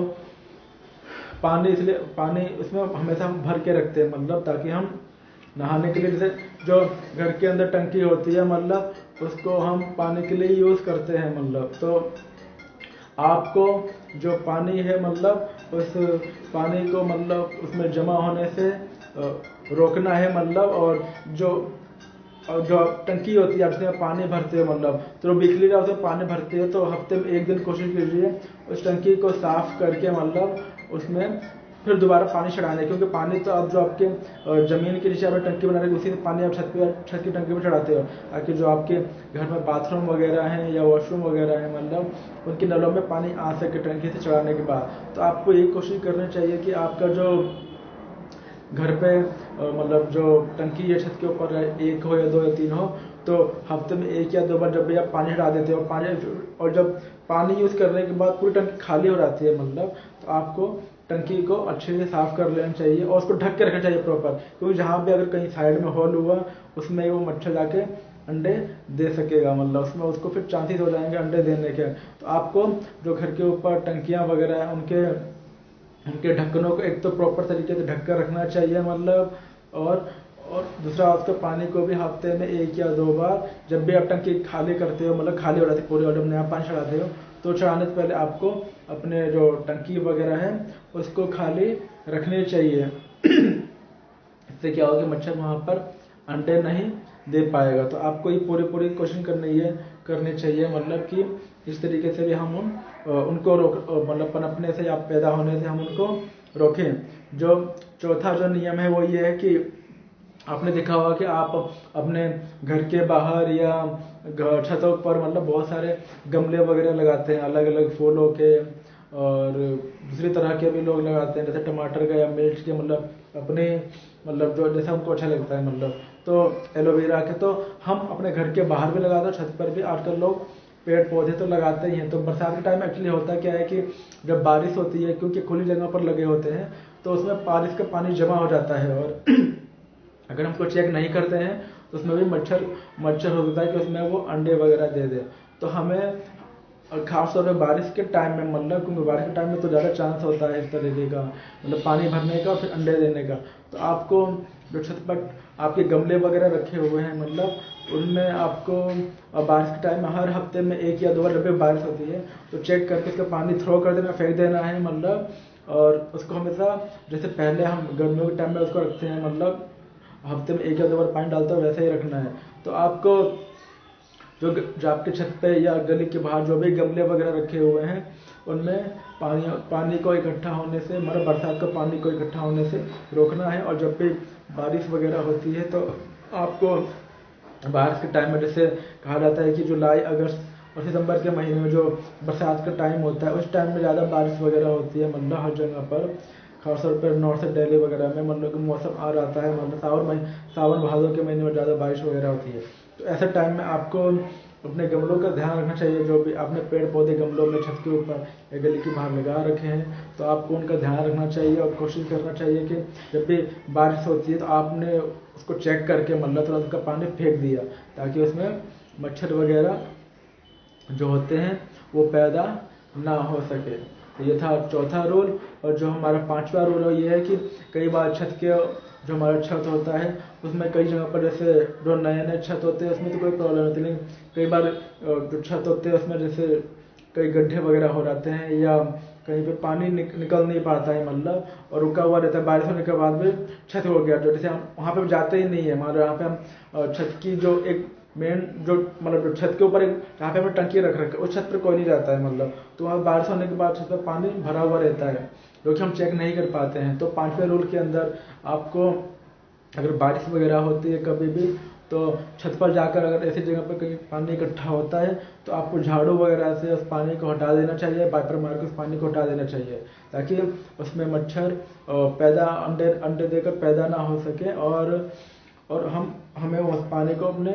वहाँ पर मतलब जमा होने से बचाना चाहिए। तो आपको इस चीज़ का भी ध्यान रखना चाहिए कि आपको घर की छतों के ऊपर कोई ऐसी जगह तो नहीं है जहाँ पर बरसात होने के बाद पानी रुक जाता है या बाहर नहीं निकल पाता या कुछ टाइम बाद निकलता है। तो आपको ऐसी जगह पर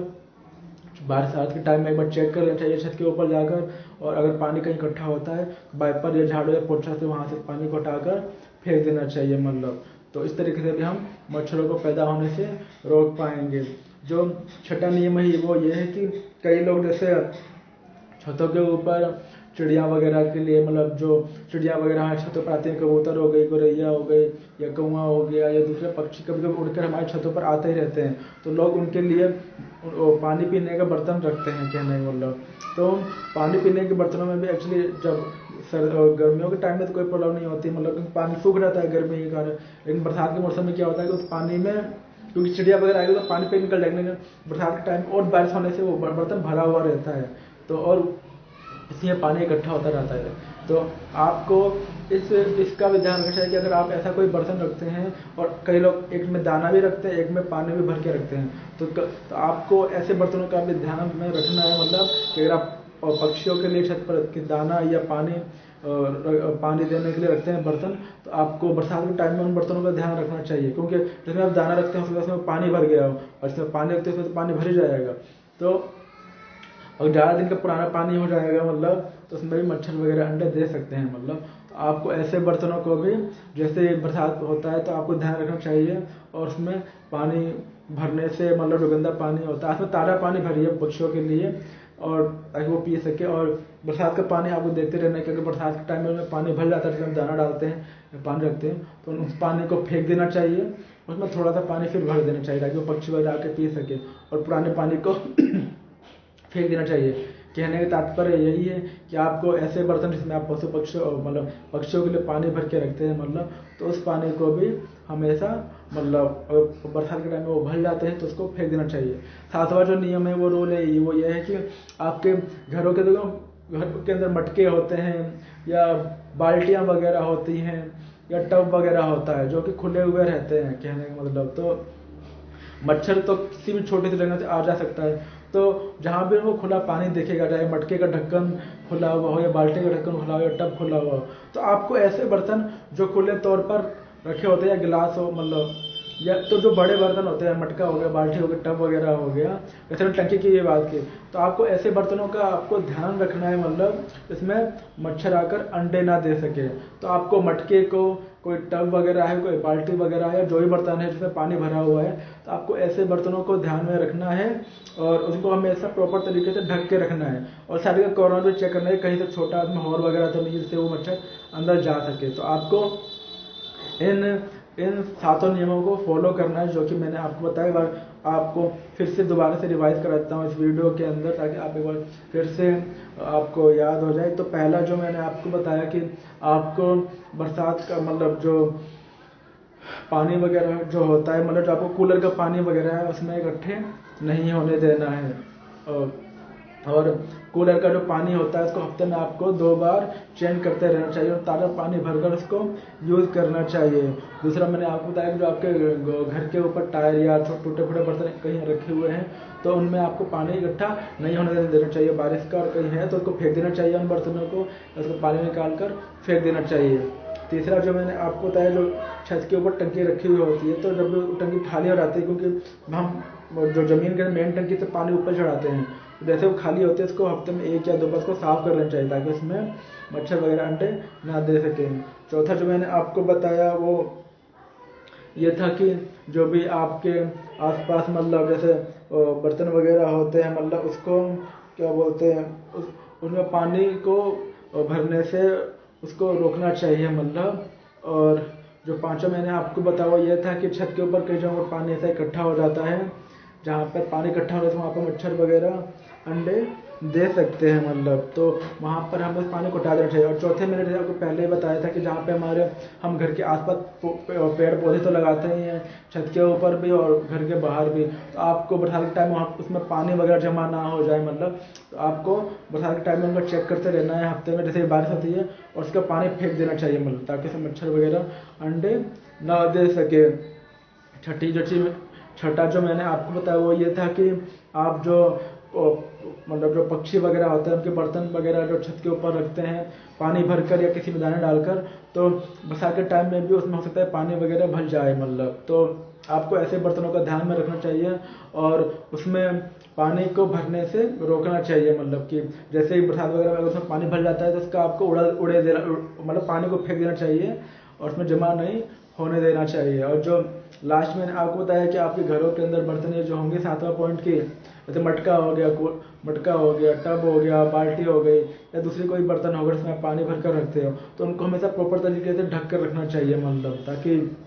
आप प्रॉपर तरीके से ढक के रखोगे तो मच्छर उसमें जा नहीं पाएगा, क्योंकि मच्छरों को थोड़ा सा स्पेस चाहिए होता है किसी भी पानी वाली जगह में जाकर अंडे देने के लिए। तो आप अगर उन बर्तनों को ढक कर रखेंगे, चाहे और छत की टंकी भी आपको हमेशा प्रॉपर तरीके से ढक कर रखना चाहिए, क्योंकि हो सकता है उसमें भी जाकर अंडे दे दे, मतलब। तो हमें जहाँ पर भी वो अंडे दे सकते हैं, चाहे वो गमला हो, चाहे वो छत की टंकी हो, या घर के बर्तन हो, या टूटे फूटे बर्तन हो, या टायर वगैरह हो, या जो पक्षियों को पानी देने के लिए हमसे बर्तन, मतलब कोई भी जगह हो, मतलब जहाँ पर वो अंडे दे सकते हैं, तो उन सभी जगहों पर हमें पानी को भरने से रुकना चाहिए, खासतौर पर बारिश के टाइम में, क्योंकि बारिश के मौसम में ही ऐसा ज़्यादा होता है और मच्छर वगैरह ज़्यादा अंडे देते हैं। तो हमें इन सभी जो मैंने आपको 7 नियम बताए, 7 रूल्स बताए और उपाय बताए कि अगर हम इन 7 रूल्स को फॉलो करें मच्छरों को पैदा होने से रोकने के लिए, उनको अंडे देने से रोकने के लिए, तो मच्छर इस तरीके से पैदा नहीं होंगे और हम उनको अच्छे तरीके से रोक पाएंगे। तो आशा करता हूँ कि आप सभी को आज का मेरा वीडियो पसंद आया होगा। जो भी मैंने आपको 7 पॉइंट्स बताए हैं जो जिनको आप फॉलो कर सकते हैं मच्छरों को पैदा होने से रोकने के लिए, क्योंकि मच्छर जो होते हैं उनसे काफ़ी ज़्यादा, जैसे मलेरिया वगैरह की बीमारी होती है मच्छरों को काटने से, और बीमारी वगैरह होगी तो फिर शरीर को काफ़ी कष्ट होता है, चाहे वो कोई बीमारी हो। तो मच्छरों के काटने से भी बीमारियां होती हैं। तो हम इन कोशिशों को करके मच्छरों को पनपने से, उनके अंडों द्वारा पैदा होने से, उनको अंडे देने से हम रोक पाएंगे। और ऐसा रोकेंगे तो हम एक अच्छा कार्य करेंगे अपने अपने पर्यावरण के लिए भी और समाज के लिए भी। तो हमें जो मैंने नियम बताया, आशा करता हूँ कि आप उन सभी रूल्स को फॉलो करेंगे। अपने आसपास पानियों को, जहाँ पर कोई पानी का बर्तन है या कुछ भी, तो वहाँ पर आप उसको भरने से रोकेंगे, मतलब। तो कैसा लगा आप सभी को मेरा आज का नया वीडियो? लाइक एंड कमेंट करके जरूर बताइएगा। फिर मिलेंगे एक नए वीडियो में एक नई टॉपिक के साथ। तब तक के लिए टेक केयर।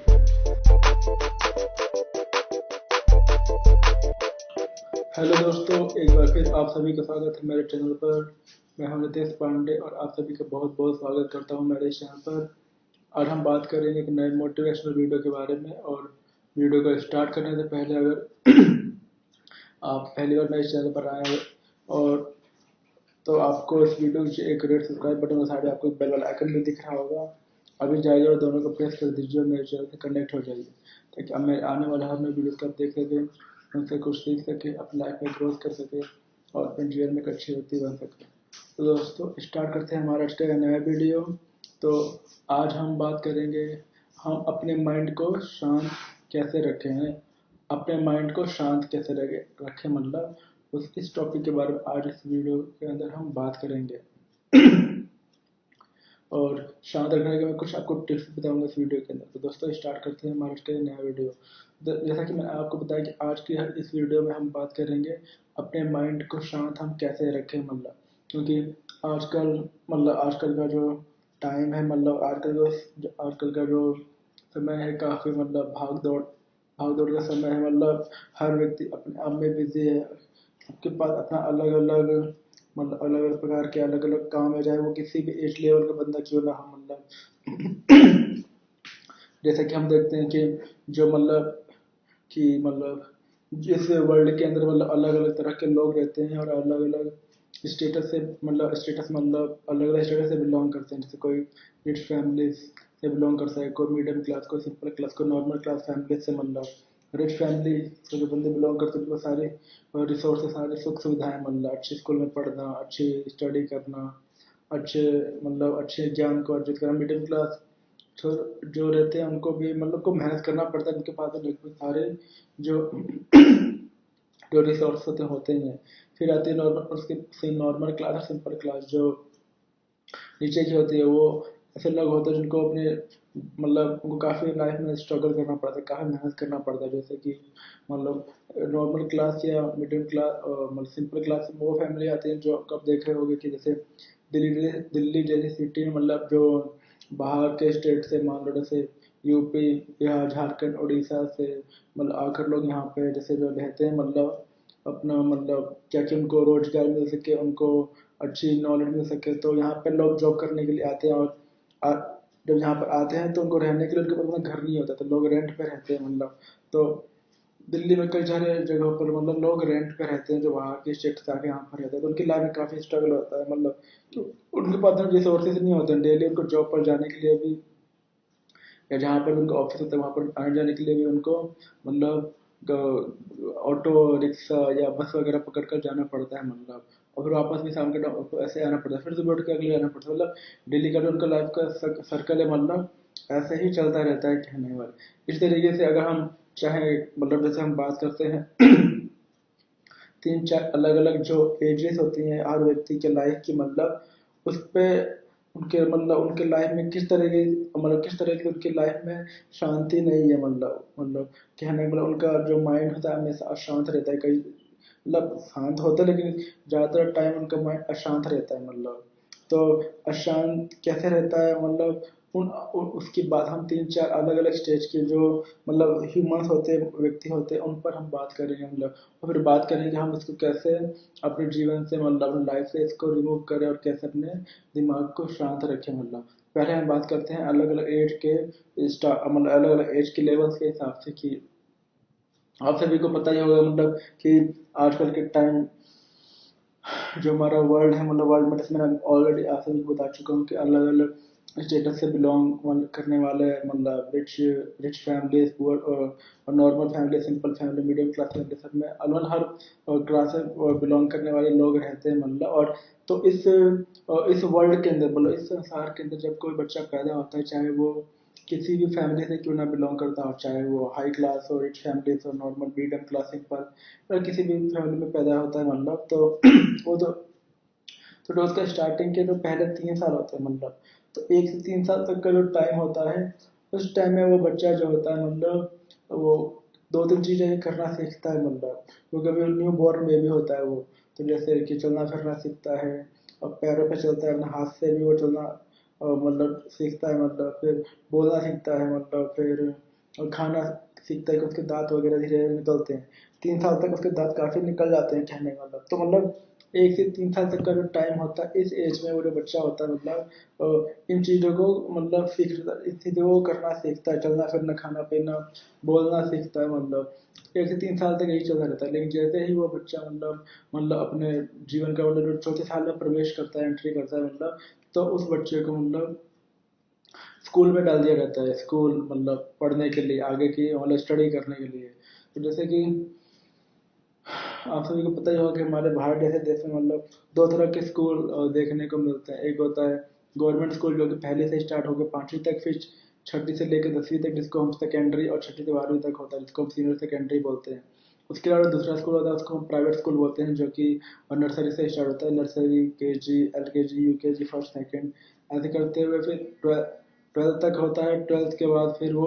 आगे मतलब कॉलेज की लाइफ भी होती है। और कॉलेज की लाइफ के बाद मतलब वो आगे पोस्ट ग्रेजुएशन भी वगैरह होता है। इस तरीके से मतलब आगे की पढ़ाई वो पूरी मतलब इस तरीके से हर साल वो बच्चा अपनी पढ़ाई पूरी करता हुआ जाता है। तो जैसा कि मैंने आप सभी को बताया कि मतलब जो जब वो बच्चा 1 3 साल तक मतलब जब वो अपना उन चीज़ों को सीखता है तो उसके बाद उसको चौथे साल में एंट्री करते हुए उसे मतलब स्कूल में डाल दिया जाता है। जैसे अगर गवर्नमेंट स्कूल है तो पहली क्लास होगी और प्राइवेट स्कूल होगा तो नर्सरी में डाल देंगे मतलब। तो फिर वहाँ से वो जो बच्चा होता है धीरे धीरे अपने आगे की जो उसकी स्टडी होती है उसको हर क्लास हर साल मतलब ये करके अपने मेहनत लगन और परिश्रम से उसको पास करता हुआ आगे की क्लासों को पार करता रहता है मतलब। फिर वो 10वीं पहुँचता है, 10वीं 12वीं फिर कॉलेज फिर आगे की पढ़ाई भी करता है मतलब। तो कहने का मतलब फिर जो बच्चा होता है मतलब फिर कहा जाता है कि जो मतलब 4 साल से लेकर 13 साल तक की जो एज होती है वो जो टाइम होता है वो चाइल्डहुड का टाइम होता है, बचपना का टाइम होता है मतलब। इस एज तक जो बच्चा होता है उसके अंदर बचपना बना ही रहता है। इस मतलब बचपना होता है उसके अंदर। और इस एज में इस और जो 4 से लेकर 13 साल तक की एज होती है इस एज में जो बच्चा होता है ज़्यादातर उसका जो उसके हम उम्र के मतलब बच्चे होते हैं चाहे उसके घर के अंदर और रिश्तेदारों में चाचा ताऊ मामा काका का लड़का मतलब या गली में रहते हो नेबर के या उसके स्कूल में हो या उसके क्लास के अंदर होंगे मतलब जो क्लासमेट्स होते हैं या स्कूल मेट्स होते हैं। तो उनको उसको, उस बच्चे को, जो उसके हम उम्र के बच्चे होते हैं मतलब उनके साथ ही उसको उसको फ्रेंडशिप करने में, उनके संग बातचीत करने में, खेलने कूदने में ज़्यादा मज़ा आता है मतलब। और उसको खेलने कूदने में ज़्यादा उसको एंजॉयमेंट मिलता है ऐसे। और जब वो खेलता कूदता तो कूदता है मतलब बाहर जाकर ना दोस्तों के साथ गली में मतलब, तो कपड़े भी गंदे होते हैं, बालों धूल धूल मिट्टी भी लगती है, चोट भी लगती है कई बार, लेकिन उसको इससे कोई फर्क नहीं पड़ता है। चोट भी लगती है तो वो कुछ टाइम के लिए थोड़ा सा मतलब रोता है, जब उदास होता है, लेकिन फिर से वो वापस क्या बोलते हैं खेलना कूदना शुरू कर देता है जैसे हम उनके बच्चे होते हैं। तो ये जो होता है 13 साल तक चलता रहता है, लेकिन जैसे ही वो 14वें साल में एंट्री करता है 40th ईयर में मतलब, तो वहाँ से फिर वो धीरे धीरे जो उसका एज होता है मतलब वहाँ के बाद फिर चाइल्डहुड लाइफ को होता है खत्म हो जाती है। फिर जो बच्चा सिंसियर मतलब धीरे धीरे उसका जो दिमाग खुलने लगता है, वो लाइफ में क्या सही है क्या गलत है उन चीज़ों के बारे में जानना शुरू कर देता है कि नहीं मुझे अपने कपड़े गंदे नहीं करना चाहिए, मुझे नीट एंड क्लीन दिखना है। कपड़े गंदे करेंगे तो मम्मी मारेगी या टीचर मारेगी या मम्मी को कपड़े धोने में प्रॉब्लम होगी, कपड़े गंदे होते हैं तो धोने में ज़्यादा मेहनत लगता है। और मुझे स्टडी में अच्छी फोकस करना चाहिए, मुझे अच्छा बनना है, वो इस तरीके से देखता है मतलब। और वो ये भी देखता है मतलब कि उसके जो मतलब फैमिली में उसके ग्रैंड पेरेंट्स हैं मतलब दादाजी हैं नाना जी हैं मतलब, ये जो भी बड़े बुजुर्ग हैं मतलब उन्होंने भी अपने लाइफ में कहीं ना कहीं पे मतलब किसी ना किसी फील्ड में अपना करियर बनाया, और उसके उसमें करियर बनाने के बाद अपना मतलब उसकी बाकी जो लाइफ थी उसी फील्ड में काम करते हुए पूरी निकाल दी। उसके अलावा फिर जो मेरे मतलब फादर भी हैं मतलब वो भी किसी ना किसी फील्ड में करियर बनाने के बाद अभी करेंटली उसी फील्ड में जॉब कर रहे हैं या काम कर रहे हैं कहने का मतलब। तो आगे जाकर मुझे भी अगर किसी न किसी फील्ड को चूज करके सेलेक्ट करके मतलब चुनने के बाद अपना करियर उसमें बनाना पड़ेगा। तो और इस तरीके से उस बच्चे का मतलब दिमाग होता है धीरे धीरे आगे खुलता रहता है कहने का मतलब। तो अब उसको बात आती है मतलब अपने लाइफ के अंदर फिर वो देखता है कि अरे ऑप्शन तो उसके पास बहुत सारे हैं मतलब कहने वाले। जैसे आजकल के टाइम में अगर किसी भी फील्ड में आपको करियर बनाना है तो बहुत सारे हमारे ऑप्शन अवेलेबल हैं, जैसे उपलब्ध हैं कहने का मतलब। जैसे कि आजकल डॉक्टर इंजीनियर साइंटिस्ट और photographer lecturer lecturer professor teacher, और बॉडी अच्छी हाइट वगैरह अच्छी है तो लोग आर्मी में चले जाते हैं। फिर body guard gym trainer security guard और सिंगर डांसिंग गिटारिस्ट मतलब आजकल बहुत सारे प्रोफेशन और करियर बनाने के लिए फील्ड अवेलेबल है। वो आपकी इच्छा लगन और आपकी सोच पर निर्भर करता है कि आप अपने जीवन में क्या बनना चाहते हो कहने वाला। तो बच्चा जो होता है धीरे धीरे वो अपने किसी न किसी ड्रीम को लेके किसी न किसी फील्ड को लेके आगे अपना वर्क करता है। तो ये तो बात हुई सिलेक्शन तक की। अब बात करते हैं कि अलग अलग स्टेज के हिसाब से मतलब जो एज की स्टेज होती है इसमें लोगों को, जैसे मैं आपको पहले ही बताया था कि अपने दिमाग को शांत कैसे करें मतलब। तो शांत अशांत दिमाग होगा तभी आप उसको शांत करने की कोशिश करेंगे। तो आपका दिमाग अशांत कैसे होता है ये अलग अलग अब हम स्टेज मतलब जो एज होता है मतलब उसके ऊपर हम बात करेंगे कहने का मतलब। तो हम देखते हैं कि जो बात मैंने कि 4 साल से लेकर 13 साल तक की जो एज होती है, जो छोटी क्लास के स्टूडेंट्स होते हैं मतलब उनको भी अपना मतलब स्टडी के लिए, क्योंकि वो उनको जैसे मैंने बताया कि उनको खेलना कूदना ज़्यादा पसंद होता है, लेकिन उनको स्टडी भी करना होता है क्योंकि पेरेंट्स चाहते हैं कि वो स्टडी करे अच्छे से और मेहनत करे मतलब। और उनको पढ़ाते भी हैं जो उनके पेरेंट्स पढ़े लिखे होते हैं ज़्यादा मतलब, जो हाईली मतलब ग्रेजुएटेड होते हैं मतलब। तो उनके पेरेंट्स उनको पढ़ाते भी हैं मतलब। तो जो बच्चा ज़्यादा पढ़ता है तो एक साथ में उसको मतलब खेलने कूदने का, जैसे मैंने बताया कि खेलना कूदता है मतलब अगर उसको खेलने कूदने नहीं दिया जाए मतलब, उसको उसका स्टडी कराया जाए मतलब, तो बच्चा जो होगा सैड होने लगेगा मतलब, फिर मतलब उदास रहने लगेगा। क्योंकि खेलने कूदने से ही बच्चे का ग्रोथ होगा मतलब जो बॉडी का ग्रोथ होता है मतलब, और दिमाग उसका वो खुलेगा मतलब उसका वो एज ही है खेलने मतलब खेलने कूदने की जो एज है। 30 या 25 साल का बच्चा तो खेलने कूदेगा नहीं ना, वो तो उसकी एज है उस टाइम बचपन की मतलब। तो उसको अपना मतलब उस एज में उस बच्चे को भी अपना एक अलग ही एक उसका दिमाग वो रहता है कि नहीं मुझे खेलना कूदना भी, उसके दोस्त नहीं मिलते तो बेचैन हो जाता है कि अरे मेरे मेरे कल ये बाजू वाली आंटी का जो लड़का है वो मेरा फ्रेंड है, वो मेरे को दिखा था, या मेरे स्कूल में वो लड़का वो मेरा फ्रेंड है, वो मेरा मित्र है, मेरे को उसके साथ खेलना है मतलब। उसको भी दिमाग में लेकर, क्योंकि उसकी वो एज है तो उसको अपने हिसाब से उस एज लेवल पे टेंशन हो, पढ़ाई भी करना है, अच्छे मार्क्स भी लेके आने हैं, टीचर के सामने मतलब टीचर जो पूछती है उसका जवाब भी देना है मतलब। तो उसको अपने अलग ही एक एज एज के हिसाब से उसको अपना स्ट्रेस का एक वो है मतलब, स्ट्रेस मतलब जो दिमाग उसका अशांत रहता है कहने का मतलब। इस तरीके से जो बड़ी क्लास के होते हैं मान लो 9th 10th 11th 12th, तो ये जो बड़ी क्लास के जो स्टूडेंट्स होते हैं स्कूल लेवल पे मतलब, तो उनको भी अपना जो उनको जो स्टडी होता है काफ़ी मतलब काफ़ी बड़ा हो रहा था, बड़ी क्लास का होता है, तो असाइनमेंट बनाना, प्रोजेक्ट्स बनाना, प्रैक्टिकल करना, बड़े बड़े जो सब्जेक्ट्स के टॉपिक्स होते हैं उनके बारे में अच्छे से स्टडी करना, फिर मतलब सारे जो टीचर वर्क देता है उसकी तैयारी करना, मतलब और उनको अच्छे से याद वगैरह करने का भी उसको अपनी अलग ही एक मतलब उसका दिमाग अशांत रहता है कि हमें मतलब अपने अपने करंट वर्क को लेके, अपने स्टडी को लेके, और फिर अपने जो भी उसके ड्रीम वगैरह है उससे रिलेटेड। उसके बाद अगर कॉलेज की बात करते हैं तो 3 साल तक कॉलेज होता है, मतलब तो जैसा कि मैंने बताया कॉलेज भी दो तरह के होते हैं, मतलब जैसे अगर मैं दिल्ली में रहता हूँ तो यहाँ पे भी दो तरह के कॉलेज, एक होता है ओपन दिल्ली ओपन यूनिवर्सिटी जिसको हम DU बोलते हैं, मतलब दिल्ली जो लोग ओपन से पढ़ाई करते हैं, ओपन का मतलब होता है कि जो लोग हफ्ते में 6 दिन क्या बोलते हैं 6 दिन मतलब हफ्ते में एक ही दिन क्लास होती है, मतलब वो किसी भी कॉलेज में हो सकती है, मतलब तो जो हफ्ते में एक दिन क्लास होती है उसको बोलते हैं ओपन यूनिवर्सिटी। मतलब आपको हफ्ते में आपका आपने एडमिशन किया, आपका कहाँ पे क्लास हो रही है हफ्ते में एक दिन वाली आपके आपको मतलब उसका मैसेज या लेटर आ जाता है, मतलब और पता चल जाता है, और आपको साथ में एक ही बजा के एग्जाम देना होता है, उसको ओपन यूनिवर्सिटी बोलते हैं। तो वो उन बच्चों के लिए होता है, मतलब और मतलब जिनके मार्क्स वगैरह जो होते हैं काफ़ी कम आ जाते हैं, जैसे जैसे 50, 60, 65, मतलब क्योंकि जो बंदे रेगुलर पढ़ते हैं कॉलेज के अंदर तो उनकी जो कट लिस्ट काफ़ी हाई जाती है, जैसे कि मैंने भी अपना जो पढ़ाई था वो रेगुलर कॉलेज करके ही किया था, मतलब 2011 में I got 76% in art sides, art side से मेरे आए थे 76%, then I got admission in PGDB college in Nehru Nagar, मतलब जो नेहरू लाजपत नगर में जो PGDB कॉलेज है मॉर्निंग शिफ्ट में मेरा एडमिशन हो गया, मतलब क्योंकि मेरे 76% आए थे, मतलब और तो जैसा मैं बता रहा हूँ कि मतलब जो अगर आपको रेगुलर कॉलेज पढ़ना है चाहे वो किसी भी स्टेट में क्यों ना, तो वहाँ पे जो वहाँ के मार्क्स होता है कट लिस्ट जो आती है 70-80 से ऊपर आती है, तो जिन बच्चों के 70-80 से ऊपर आती है तो अपना एडमिशन ले सकते हैं, लेकिन जिनके नंबर ही नहीं आते 50-40, अब तो 40 कंपलसरी हो गया है, मतलब हर सब्जेक्ट के लिए, मतलब मैं जहाँ तक मुझे मतलब पता चल रहा है, मतलब तो मतलब 40 मार्क्स 45%, 40-45% अगर आते हैं या 70 से नीचे ही मान लो तो आपके फिर मुश्किल है रेगुलर कॉलेज में एडमिशन होना। तो जो मतलब तो जो कॉलेज के बंदे जो होते हैं जो ओपन से पढ़ाई करते हैं, मतलब तो वो तो साल में एक ही बार जाके अपना एग्ज़ाम वगैरह देते हैं, मतलब तो उनको तो जब एग्ज़ाम भी वो करीब आ जाता है तब उनको स्ट्रेस हो जाता है कि ओपन वालों का जो एग्ज़ाम होता है वो ज़्यादातर हर साल अप्रैल से लेकर जून के बीच में ही होता है, जो ओपन वालों का साल में एक बार एग्ज़ाम होता है, और जो होते हैं कॉलेज वाले मतलब जो रेगुलर कॉलेज पढ़ते हैं जैसे मैं पढ़ता था, मतलब तो हमारे सेमेस्टर एग्जाम्स वगैरह होते थे, कहने में मतलब सेमेस्टर में क्या होता था कि आपका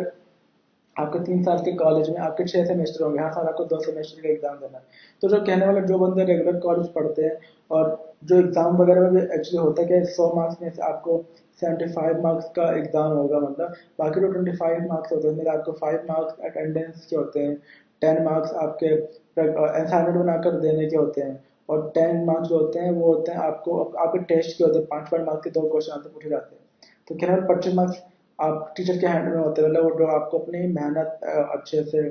पूरे अटेंडेंस करके अच्छा सा प्रैक्टिकल बना के और अच्छा सा टेस्ट देके आपको उसमें अच्छे मार्क्स लेके आना होता है। बाकी 75 मार्क्स का जो होता है वो एग्जाम होता है, मतलब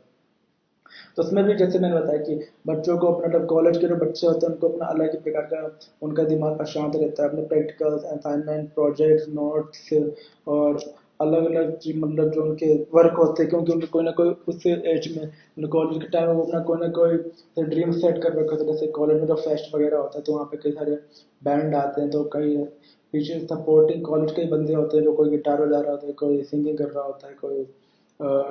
अलग अलग म्यूजिक इंस्ट्रूमेंट प्ले कर रहा होता है। कहने का मतलब इस एज में बंदे कॉलेज तो करते ही हैं, साथ में मतलब कोई ना कोई अपने लाइफ में गोल भी सेट कर लेते हैं जिसके ऊपर वो वर्क कर रहे होते हैं, उनको अपना अलग ही प्रकार का एक स्ट्रेस मतलब स्ट्रेस या दिमाग अशांत रहता है अगर वो कर रहे होते हैं तो।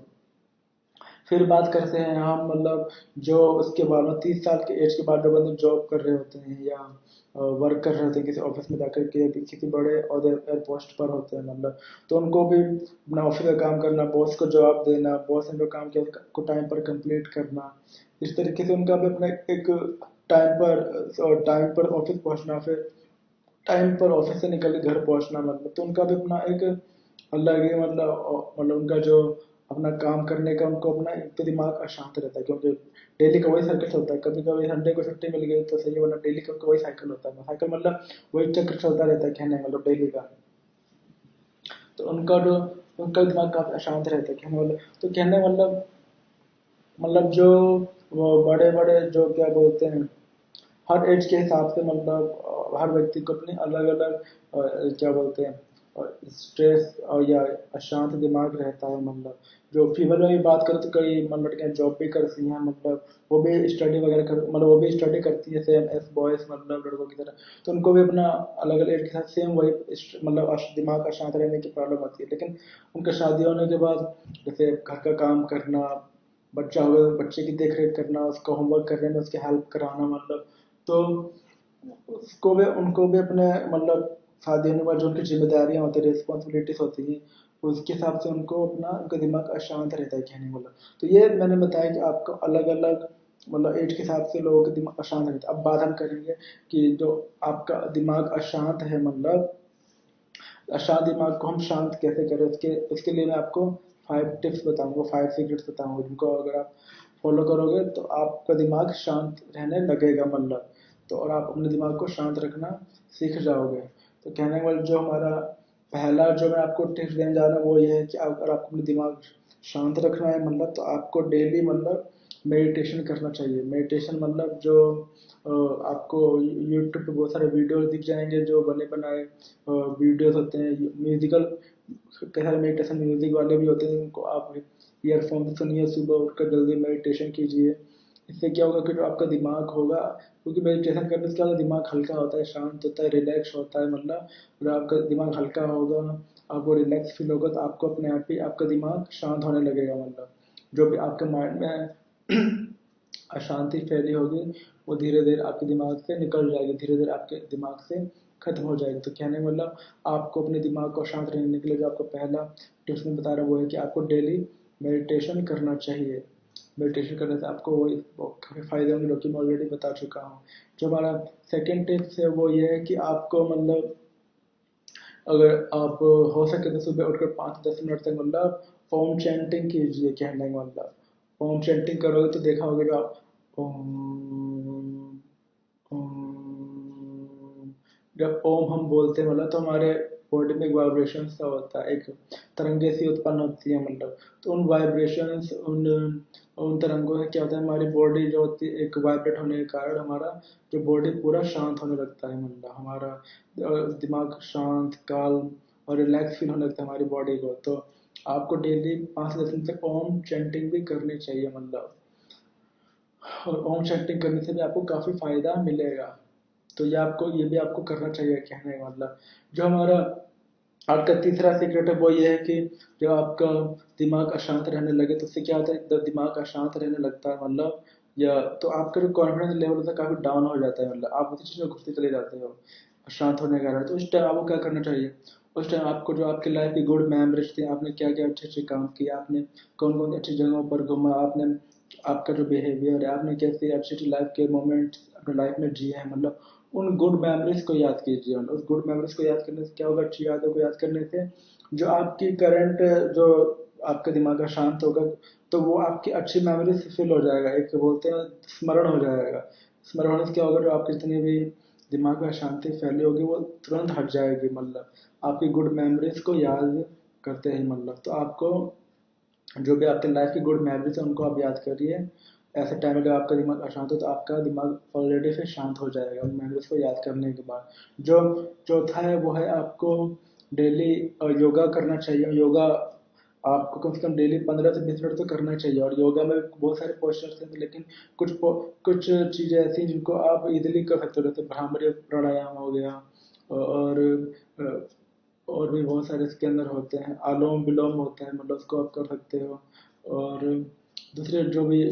योगा के अंदर होते हैं जिनको करने में आपकी बॉडी आपकी मदद करे, आपकी हेल्प करे, आपकी बॉडी उस चीज़ को करने आपके अच्छे से उस पोस्चर को अच्छे से हैंडल कर सके आपकी बॉडी। आपको बहुत सारे योगा के मतलब आसन वगैरह करना चाहिए, जैसे सूर्य प्राणायाम हो गया सुबह के टाइम,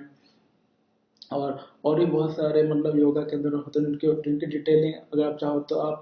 यूट्यूब या गूगल पर सर्च करके उनके बारे में निकाल सकते हो। और धीरे धीरे आप उनको सीखो और करना सीखोगे तो आप धीरे धीरे आप योगा करना भी सीख सकते हो। कहने वाला आपको डेली 10 से 20 मिनट योगा भी करना चाहिए। योगा करने से भी क्या होगा, आपकी बॉडी जब हेल्दी रहेगी, हैप्पी रहेगी और एकदम फ्रेश रहेगी तो इससे आपकी जो दिमाग अशांत होने के चांसेस क्या होंगे, आपके कम हो जाएंगे और आपकी दिमाग मोस्टली टाइम पे ऑलवेज शांत ही रहेगा कहने का मतलब। तो आपको मतलब डेली योगा भी करना चाहिए जो कि आपके लिए काफ़ी फायदेमंद होगा कहने का मतलब। और जो पांचवा टिप्स मैं आपको बताने जा रहा हूँ वो आखिरी है कि जब आपका दिमाग शांत हो मतलब तो उसको हटाएं कैसे, उसके लिए मतलब शांत होते ही नहीं लेकिन आप कम से कम इसको एक अपनी हैबिट में डाल लीजिए। जैसे कि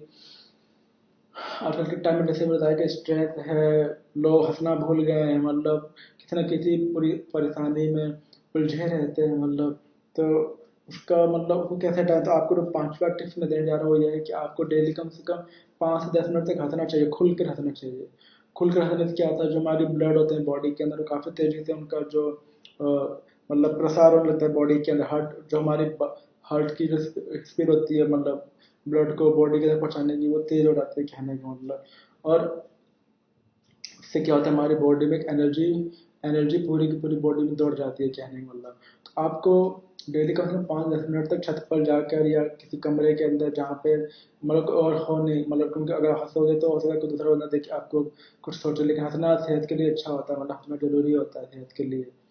कहने वाला आपको डेली कम से कम 5-10 मिनट तक खुली जगह पर खुल कर हंसना चाहिए बिना किसी चीज़ को सोचे हुए मतलब। क्योंकि हंसने से आपके किसी ने बताया कि बहुत सारे उसके फायदे होते हैं और आपका जो हंसोगे तो आपको किसी प्रकार की आपके माइंड में अशांति नहीं रहेगी। और ऐसे जब भी कुछ भी मान लो दिमाग में आता है तो थोड़े टाइम के लिए अपने चेहरे पे मतलब खुलकर हंसिए और आप देखोगे जो भी आप जैसे आपके चेहरे पे स्माइल आएगी, हंसी आएगी, सारा का सारा जो आपके दिमाग में अशांति होगा या स्ट्रेस होगा वो तुरंत की तुरंत हट जाएगा कहने का मतलब। तो पांचवा मैंने बताया कि जब भी आजकल बहुत सारे लाफ्टर क्लब लाफिंग क्लब्स भी बने हुए हैं जिनको आप देख सकते हो, वहाँ पे लोग जाते हैं खुलकर हंसते हैं और आपस में अच्छी अच्छी मेमोरीज को अच्छी अच्छी बातों को शेयर करते हैं मतलब। और जो और उनको अच्छा भी लगता है कहने का मतलब। तो कहने का मतलब कि इन पांच जो मैंने आपको टिप्स दिए हैं मतलब, जो कि पहला आपको मेडिटेशन करना चाहिए, दूसरा आपको ओम चैंटिंग करना चाहिए, तीसरा आपको अच्छी मेमोरीज को याद करना चाहिए, चौथा आपको योगा करना चाहिए, पांचवा आपको डेली हंसना चाहिए। ये 4-5 टिप्स को अगर आप फॉलो करते हो तो आप देखोगे कि आपके लाइफ में अशांति ना आपकी कोई भी चीज़ नहीं है, आपका दिमाग ऑलवेज टाइम शांत रहता है। कितना से कितना बड़ा स्ट्रेस क्यों ना है माइंड में और मतलब तनाव क्यों ना हो या दिमाग अशांत क्यों ना हो, कोई भी इन चीज़ों को फॉलो करें तो आपका दिमाग फिर पहले की तरह ही और जैसे आपको पहले रहता था शांत होने लगेगा और आपको अच्छा फील भी होने लगेगा। और फिर आप अच्छी हेल्दी लाइफ भी जीने लगोगे कहने का मतलब। दोस्तों ये था मेरा आज का एक नया वीडियो जिसको मैंने आप सभी को बताने की कोशिश की कि अगर आप क्योंकि आजकल भाग दौड़ का मतलब भाग दौड़ भरा जमाना है, हर व्यक्ति के लाइफ में जैसे मैंने बताया ऑलरेडी कि अपने अपने एज के हिसाब से उनको अपना स्ट्रेस का, दिमाग में अशांति का उनका एक लेवल वो बना हुआ है मतलब। इसको अलग अलग एज के हिसाब से उनको अलग अलग मतलब उनका बना रहता है कहने में। तो उसको हम कैसे हटाएं, कैसे अपने आप को अपने दिमाग को शांत रखें, उसी के बारे में मैंने आपको कुछ टिप्स बताए। आशा करता हूँ कि आप उन टिप्स को फॉलो करेंगे अपने दिमाग को शांत करने के लिए और लाइफ में हेल्दी हैप्पी रहेंगे। और जब भी कुछ आपको सैड फील होंगे तो आप हंसेंगे अच्छे से कहने का मतलब। और हंसने से जैसे बताया कि आपकी बॉडी अच्छी रहती है और पूरी की पूरी बॉडी में एनर्जी फैल जाती है कहने का मतलब। तो कैसा लगा आप सभी को आज का नया वीडियो, लाइक एंड कमेंट करके जरूर बताइएगा। फिर मिलेंगे एक नई वीडियो में एक नए टॉपिक के साथ। तब तक के लिए आप सब अपना ध्यान रखिए, इस वीडियो को दोस्तों को शेयर कीजिए और हैप्पी रहिए। तब तक के लिए टेक केयर डियर फ्रेंड्स।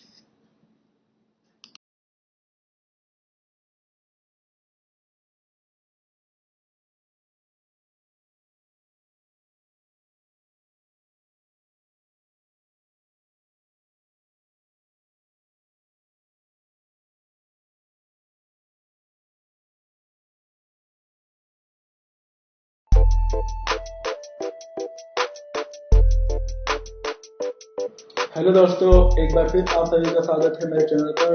मैं हूं नितेश पांडे और आप सभी का बहुत बहुत स्वागत करता हूं मेरे इस चैनल पर। आज हम बात करेंगे एक नए मोटिवेशनल वीडियो के बारे में, एक नए टिप्स वाले वीडियो के बारे में मतलब। और वीडियो को स्टार्ट करने से पहले अगर आप मेरे चैनल पर पहली बार आए हैं तो आप सभी को इस वीडियो के नीचे एक रेड सब्सक्राइब बटन और साइड में आपको बेल वाला आइकन भी दिख रहा होगा। अभी जाइए और आप दोनों को प्रेस कर दीजिए ताकि आप मेरे चैनल से कनेक्ट हो सकें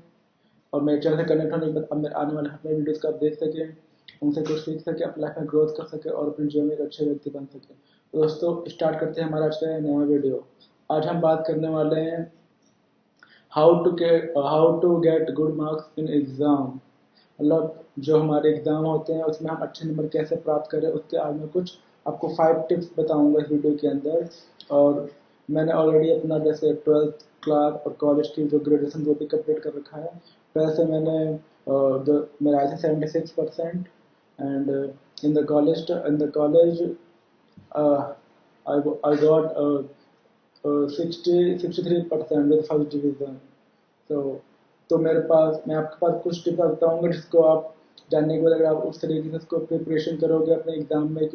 तो आप अच्छे मार्क्स ला सकते हो। मतलब तो उसी टॉपिक पर आज मैं इस वीडियो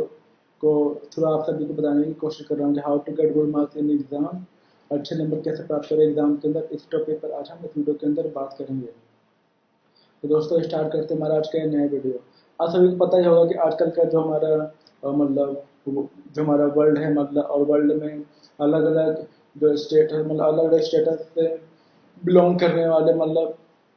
लोग रहते हैं। कोई रिच फैमिली से बिलोंग कर, कोई मिडिल क्लास फैमिली से बिलोंग करता है, कोई नॉर्मल क्लास, कोई सिंपल क्लास, मतलब सिंपल क्लास से बिलोंग करता है। अलग अलग स्टेट वाले लोग फैमिली से बिलोंग करते हैं और इस तरीके से जो रिच फैमिली से बिलोंग करते हैं उसके पास सारे सोर्सेज हैं, मतलब सारे सुख सुविधाएं मिडिल क्लास वाले के पास भी मतलब लगभग सभी होते हैं। नॉर्मल क्लास सिंपल क्लास के पास तो काफ़ी स्ट्रगल करना पड़ता है, मतलब लाइफ के अंदर चीज़ों को या रिसोर्सेज को प्राप्त करने के लिए या बनाने के लिए। तो जब इस वर्ल्ड के अंदर जब कोई बच्चा पैदा होता है तो मतलब इस वर्ल्ड के अंदर आता है, वो किसी फैमिली पैदा होकर क्यों ना आता है मतलब। तो जब पैदा होने के बाद जो उसका जो स्टार्टिंग टाइम होता है 1 से 3 साल तक, मतलब तो वो जो टाइम होता है ऐसा खड़ा था कि वो पहले तो वो छोटा होता है। तो 1 से 3 साल का जो टाइम होता है उस टाइम वो जो बच्चा होता है, छोटा बेबी, न्यू बॉर्न बेबी होता है, वो बोलना सीखता है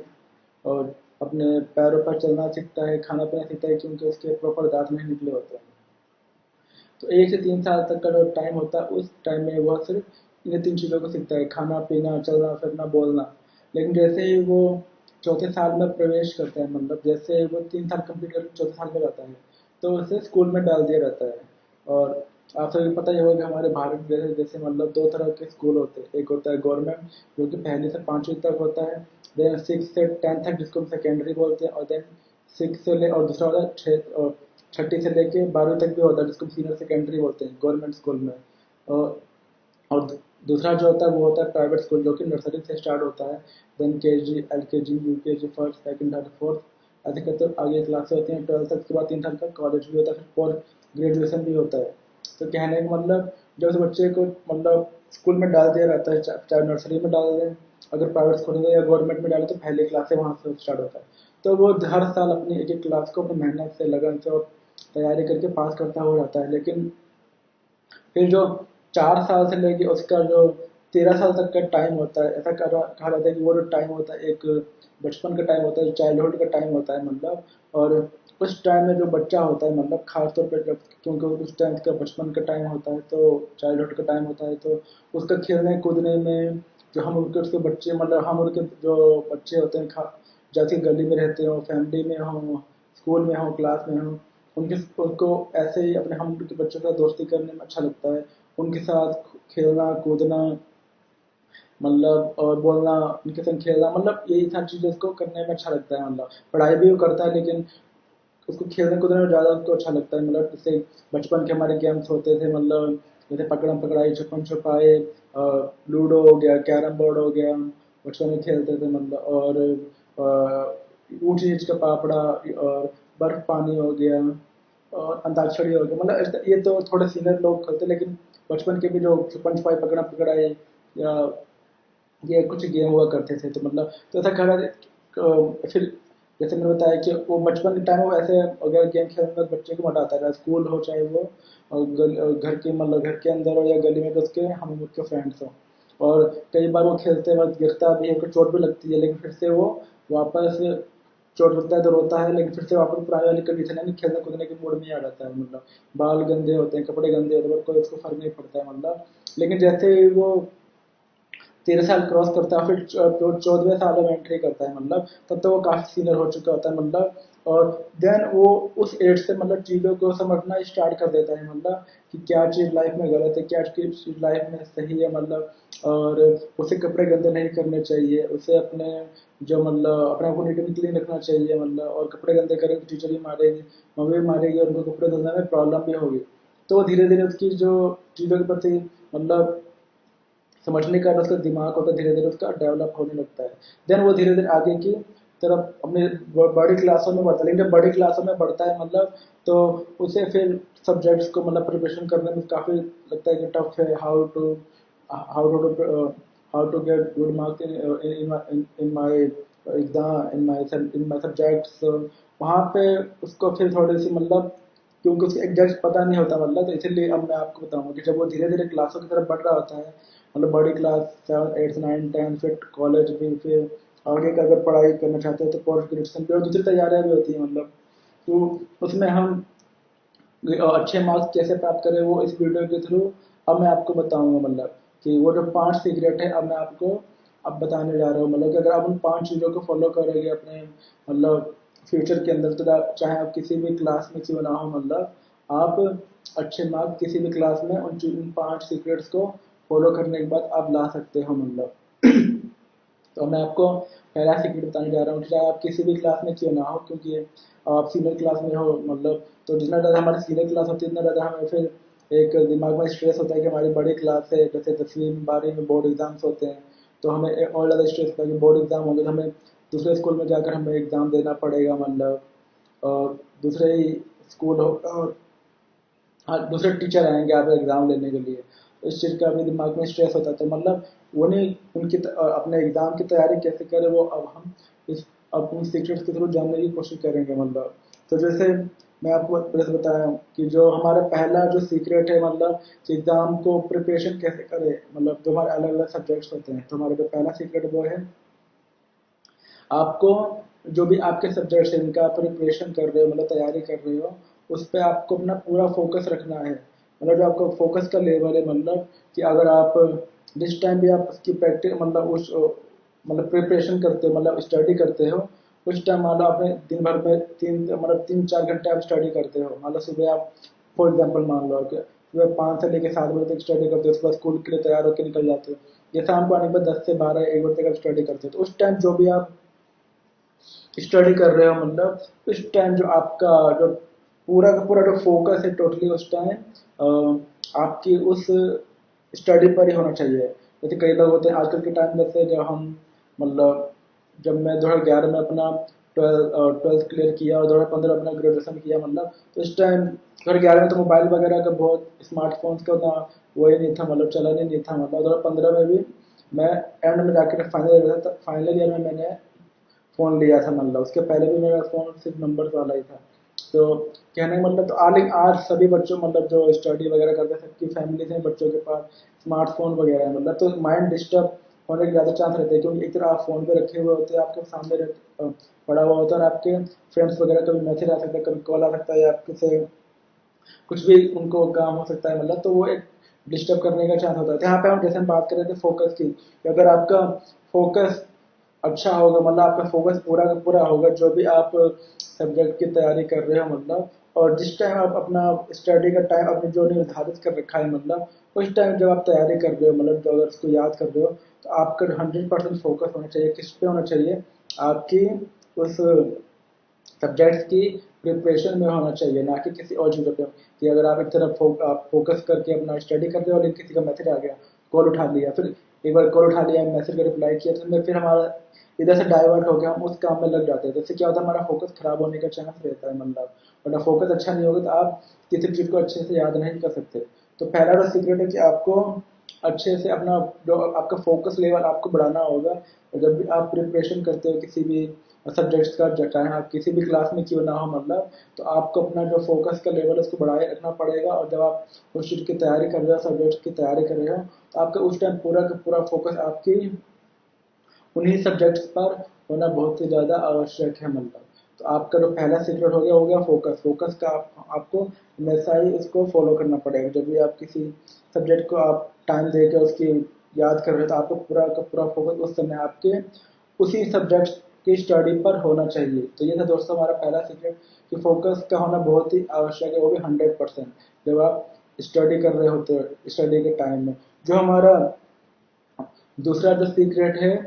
जो सेकंड सीक्रेट है मतलब एग्जाम में अच्छे नंबर मार्क्स लाने के लिए, वो है आपको उसके लिए हार्ड वर्क करना पड़ेगा। हार्ड वर्क का मतलब ये है कि जब आप फोकस, जैसे मैंने बताया फोकस तो कर ही रहे हो, तो जो भी आपकी सब्जेक्ट्स है मतलब उनको आप अच्छे से निचोड़ निचोड़ दो। मतलब कि उसकी एक एक जो बारीकियां होती है, यानी कि ऊपर ऊपर से रफली पढ़ लिया और उसकी जो स्टेप्स होते हैं मतलब क्वेश्चंस के अलग अलग एग्जांपल्स भी दिए हुए होते हैं, उनको ABCD करके कई सारे मतलब उसमें स्टेप्स में डिवाइड किया होता है आंसर्स को वगैरह मतलब। और प्रैक्टिस करने के टाइम भी जब हम किसी भी क्वेश्चन को याद करते हैं सॉल्व करते हैं तो हो सकता है जो बड़ी क्लासों में एक एक क्वेश्चन के आंसर में यहाँ पे जैसे 6 मार्क्स के होते हैं, 10 मार्क्स के भी आते हैं, मतलब उनको डिफाइन करने में मतलब एक एक दो दो पेज भरना पड़ता है। तो आपको इतना चीजें जब याद होंगी तभी आप उस चीज के बारे में लिख सकते हो। तो कहने यहाँ पर बात आती है हार्डवर्क की। तो हार्डवर्क का मतलब ये कि जो बड़े बड़े 6 6 मार्क्स के या 10 10 मार्क्स के 8 8 मार्क्स के जो क्वेश्चन वगैरह आते हैं एग्जाम के अंदर, उसके लिए आपको ज्यादा डिटेलिंग में उस क्वेश्चन का, क्योंकि आप उसके बारे में लिख सको मतलब 2 से ढाई पेज भर सको लिखा होता है कि आपको अगर ये 6 मार्क्स का है तो आपको इसका जो उत्तर है आपने देखा ही होगा कि आपको 80 से 100 वर्ड्स में देना है, या 100 से 120 वर्ड्स में, या 100 से 150 वर्ड्स में आपको इस प्रश्न का उत्तर देना ही है, मतलब इस क्वेश्चन का आंसर। तो इतने बड़े बड़े आप मतलब इन क्वेश्चन का अगर आपको आंसर याद रखना है इतने बड़े बड़े, तो आप कैसे याद रखोगे? वो सिर्फ ऊपरी तौर पर पढ़ाई करके तो नहीं रह सकते ना, सिर्फ फोकस करके। मतलब फोकस तो चाहिए ही, साथ में आपको हार्डवर्क भी करना पड़ेगा। मतलब जो चाहे वो सब्जेक्ट्स के अंदर कोई भी टॉपिक हो, कोई भी लेसन हो, चाहे वो मैथ हो, SST हो, हिस्ट्री हो, मतलब जिस जिस स्टेप से वो क्वेश्चन बना हुआ है, मतलब जिस स्टोरी से बना हुआ है, जिस लेसन से उस क्वेश्चन बना हुआ है, तो उस टॉपिक का आपको एवरीथिंग अच्छे से याद होना चाहिए। और याद होने के लिए आपको क्या करना पड़ेगा? आपको हार्ड वर्क करना पड़ेगा। मतलब कि आप लोग कोई स्टोरी है, इंग्लिश में क्या होता है बेसिकली स्टोरीज होते हैं, पोएम्स होते हैं, उससे क्वेश्चन बनाते हैं इंग्लिश के एग्जाम में कि tell me about this story या tell me about this poem briefly in 100 to 150 word. अगर वो क्वेश्चन जो है वो 6 मार्क्स का या 10 मार्क्स का या 8 मार्क्स का, मतलब तो जब आप उसके बारे में पढ़ो रहोगे आपको अच्छे से वो याद होगी स्टोरी, या उसके बारे में आपको अच्छी उस आपने उसका अच्छे से हार्डवर्क कर रहा होगा फोकस के साथ, तभी आप उसका आंसर दे सकते हो मतलब 100 से 150 वर्ड्स के अंदर। तो जब जब मैं आपको बता रहा हूँ कि हार्डवर्क की हमने बात की, तो आपको हार्डवर्क हर सब्जेक्ट का करना पड़ेगा फोकस के साथ। मतलब तो चाहे कोई भी सब्जेक्ट वगैरह हो, जो भी सब्जेक्ट के टॉपिक्स है, लेसन है, आपको उन सभी टॉपिक्स का, उन सभी लेसन का अच्छे से हार्डवर्क करना पड़ेगा। और हार्डवर्क करने से ही आपको वो चीज़ अच्छे से याद होगी। मतलब तो हमारा जो दूसरा सीक्रेट है वो है आपको हार्डवर्क को अपने लाइफ में फॉलो करना पड़ेगा। जब आप एग्जाम की अच्छी प्रिपरेशन करना चाहते हो और प्रिपरेशन करके अच्छे मार्क्स लाना चाहते हो एग्जाम के अंदर, तो आपका जो सेकंड मैंने बताया वो था अपना आपको हार्डवर्क करना पड़ेगा हर सब्जेक्ट का अच्छे से इसकी प्रिपरेशन के लिए। मतलब और उसको अच्छा मतलब फोकस के साथ आपको उसके हार्डवर्क के थ्रू आपको अच्छी अच्छी प्रिपरेशन करनी पड़ेगी। ये था हमारा दूसरा हार्डवर्क। जो हमारा तीसरा सीक्रेट है वो है आपको जो स्टडी है मतलब स्टडी ऑन टाइम। मतलब आपको जैसे अगर आप बड़ी क्लास में, जैसे कहा जाता है कि जब 8वीं तक, जैसे 8th क्लास तक, अगर जैसे मैं दिल्ली से पढ़ा हूँ तो 8वीं तक DBT की बुकें होती थी, डेली बुक्स टेक्स्ट ऐसे करके DBT की। और जब जैसे हम 9th में पढ़ते हैं NCERT की आ जाती है डेली के अंदर, तो 9th से फिर हर एक सब्जेक्ट की अलग अलग किताबें होती, मतलब अलग अलग बड़ी बड़ी किताबें होती हैं। मतलब तो 9th से फिर थोड़ा जो स्टैंडर्ड होता है स्टडी का चेंज हो जाता है, डिफिकल्ट हो जाता है। मतलब तो जैसे मैंने बोला कि अगर आपको अच्छे मार्क्स लाने हैं मतलब एग्जाम के अंदर, तो उसके लिए आपको फिर जो एक स्टडी का जो टाइम होता है आपको एक फिक्स करना पड़ेगा, और उसी डिसाइडेड टाइम पे आपको उस सब्जेक्ट की तैयारी करनी पड़ेगी। जैसे मान लो जैसे हर स्टूडेंट्स का एक अलग मतलब प्रैक्टिस करने का, याद करने का एक अलग तरीका होता है, उसका अपना अलग टाइम होता है उसका डेली शेड्यूल के हिसाब से। तो ज़्यादातर जैसे अगर मैं अपनी बात करूँ फॉर एग्जांपल के तौर पे, तो जब मैं 11th 12th में था या जब मैं कॉलेज में भी था मतलब, तो मेरा जो स्टडी का टाइम होता था ऐसा कहा जाता है कि सुबह के टाइम 4 बजे उठो, 4 से 7 बजे तक या 5 से 7 बजे तक अर्ली मॉर्निंग उठो, क्योंकि उस टाइम कोई भी उठा हुआ नहीं होता है, किसी प्रकार की मतलब किसी प्रकार की डिस्टरबेंस नहीं होती है, मतलब किसी प्रकार की चहचहाट नहीं होती है, मतलब तो जो सुबह का टाइम होता है अर्ली मॉर्निंग का टाइम, उस टाइम जब किसी भी चीज़ को अच्छे से याद करोगे तो आपको पूरा पूरा कॉन्सेंट्रेशन लेवल जो होगा उसी चीज़ को करने में होगा। तो अगर आप स्टडी भी सुबह सुबह उठकर जल्दी उठकर स्टडी करते हो, मतलब तो आपका जो या जो भी चीज़ आप याद करोगे उस टाइम में, मतलब आपको अच्छे से वो चीज़ याद हो जाएगी। तो यहीं पे जस्ट मैं बताता स्टडी ऑन टाइम। तो स्टडी ऑन टाइम के लिए आपको कम से कम दिन में पूरे 24 घंटे के अंदर दो आपको टाइम डिसाइड मतलब फिक्स कर ही देना है स्टडी का। जैसे मैं सुबह 5 से 7 बजे या कभी कभी 4 से 7 बजे तक सुबह होकर स्टडी करता था, मतलब और हर सब्जेक्ट को 1 1 घंटे के 1 घंटे प्रैक्टिस करता था, उसकी स्टडी करता था उनके लेसन उनके टॉपिक्स के बारे में। और उसके बाद क्योंकि मेरा सुबह का कॉलेज था, मतलब तो मैं सुबह अब कॉलेज लाइफ में मैं सुबह कॉलेज जाता था और मेरा कॉलेज खत्म होता था 3 बजे तक। उसके बाद मैं मतलब फिर आके स्टडी वगैरह करता था, मतलब तो उसके बाद घर पे आया, घर पे थक ज़्यादा मतलब काफ़ी थका हुआ होता था, मतलब काफ़ी ज़्यादा फिर एक मन नहीं करता था, इसलिए मैं सुबह क्योंकि कॉलेज जाने से पहले मैं 5 बजे उठ के 6 7 बजे तक स्टडी करता था। उसके बाद कॉलेज के लिए रेडी हो कॉलेज के लिए निकल जाता था। देन रात को जब 10 बजे का टाइम होता था, उस टाइम भी मैं मतलब 10 से लेके 1 बजे तक जो सब्जेक्ट का प्रिपरेशन होता था, मतलब उनकी तैयारी करता था, उनके बारे में उनके स्टोरीज को पढ़ता था, इंग्लिश हिंदी के जो मेरे सब्जेक्ट हुआ करते थे। अगर इकोनॉमिक्स है तो उसका रूल क्या है, उसके स्टेप्स क्या है, उसके एग्जाम्पल क्या है, मतलब तो उन चीज़ों को पढ़ता था। जैसे मैं बीए प्रोग्राम मैंने किया था कॉलेज में, मतलब 3 साल का, मतलब सेमेस्टर के हिसाब से। तो 2011 से ही सेमेस्टर सिस्टम लागू हो गया था, तो हर साल हमें 2 सेमेस्टर एग्जाम देना होता था। तो उनका सेमेस्टर का प्रिपरेशन करते थे। तो मैंने अपने से आपको बताया कि मैं जैसे जो स्टडी ऑन टाइम के लिए आपको कम से कम दिन भर में 2 टाइम आपको डिसाइड करके रखना ही चाहिए, मतलब तो पहला आप जैसे एग्जाम्पल तौर पे सुबह 4 से 7 या 5 से 7 कर सकते हो, मतलब अगर आप स्कूल में हो क्योंकि आप 7 बजे तक स्टडी करोगे, बाद तैयार होकर स्कूल जा सकते हो। और फिर रात को 10 से आप 1 बजे का भी जैसे मैं करता था, मतलब एक टाइम डिसाइड करके आप उस टाइम में आप सब्जेक्ट को पढ़ सकते हो, उसकी स्टडी कर सकते हो, उसका प्रिपरेशन कर सकते हो, उसकी प्रैक्टिस भी अच्छे से कर सकते हो, मतलब तो कहने का मतलब ये है कि आपको कम से कम अपने मतलब अगर आपको एग्जाम में अच्छे मार्क्स लाने के लिए कम से कम दिन भर में 2 अच्छे टाइम को डिसाइड करना चाहिए जिसमें आप स्टडी कर सको। तो आप स्टडी ऑन टाइम आप जो भी डिसाइड नहीं किया, तो डिसाइड अगर आपने नहीं किया है स्टडी का टाइम तो डिसाइड कर लीजिए। सुबह 4 से 7 बजे तक कर लीजिए और शाम को 10 से 1 बजे तक, फॉर मेरे एग्जाम्पल के तौर पे। अगर आपको इसके अलावा भी अगर आप अपने टाइम डेली शेड्यूल के साथ कोई टाइम बना सकते हो तो वो और ज़्यादा बेटर है, मतलब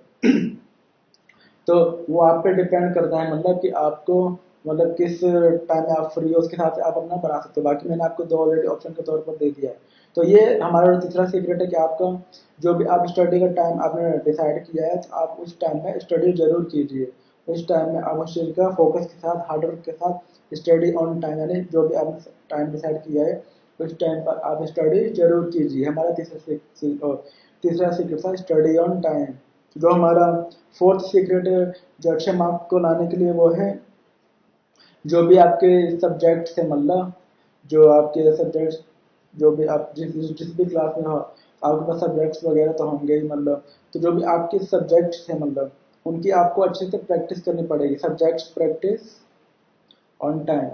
मतलब जो आपने टाइम डिसाइड किया है स्टडी करने का, तो उस टाइम में जो आपके सब्जेक्ट्स हैं तो उनको आपको अच्छे से उसकी प्रैक्टिस करनी पड़ेगी, मतलब तो आपको उसको अच्छे से प्रैक्टिस तभी जब करोगे तभी आप उसको उसके जो जब एग्ज़ाम वगैरह होंगे तो उसमें आप अच्छे से अच्छे मार्क्स वगैरह ला सकते हो, मतलब तो जो भी आपने सब्जेक्ट चूज किया है या अगर अदर्स कॉलेज वगैरह में तो जैसे बीए प्रोग्राम जब मैंने लिया था तो मेरे को फर्स्ट ईयर में इंग्लिश हिंदी इकोनॉमिक्स और पॉलिटिकल साइंस था। बाकी मुझे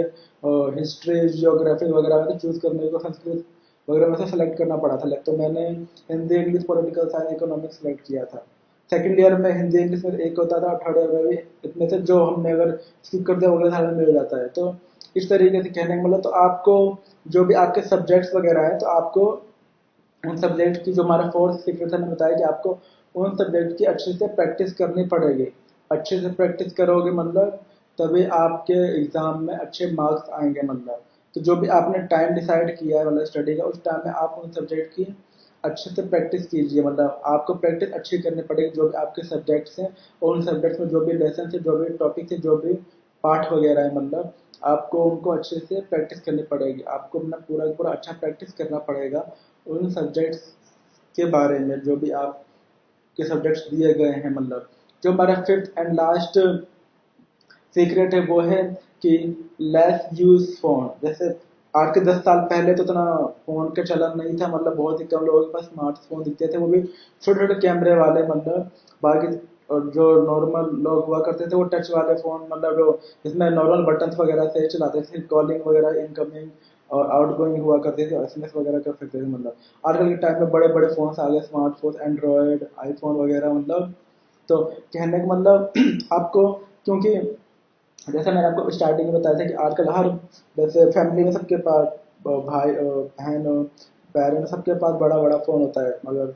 मतलब मिडिल क्लास में या नॉर्मल क्लास में सबके पास मतलब स्मार्टफोन तो हर किसी के पास होता ही है। मतलब तो और स्टूडेंट्स वगैरह होते हैं उनके पास भी आजकल मोस्टली स्टूडेंट्स के पास फोन यूज होता ही है। तो अगर आपके पास,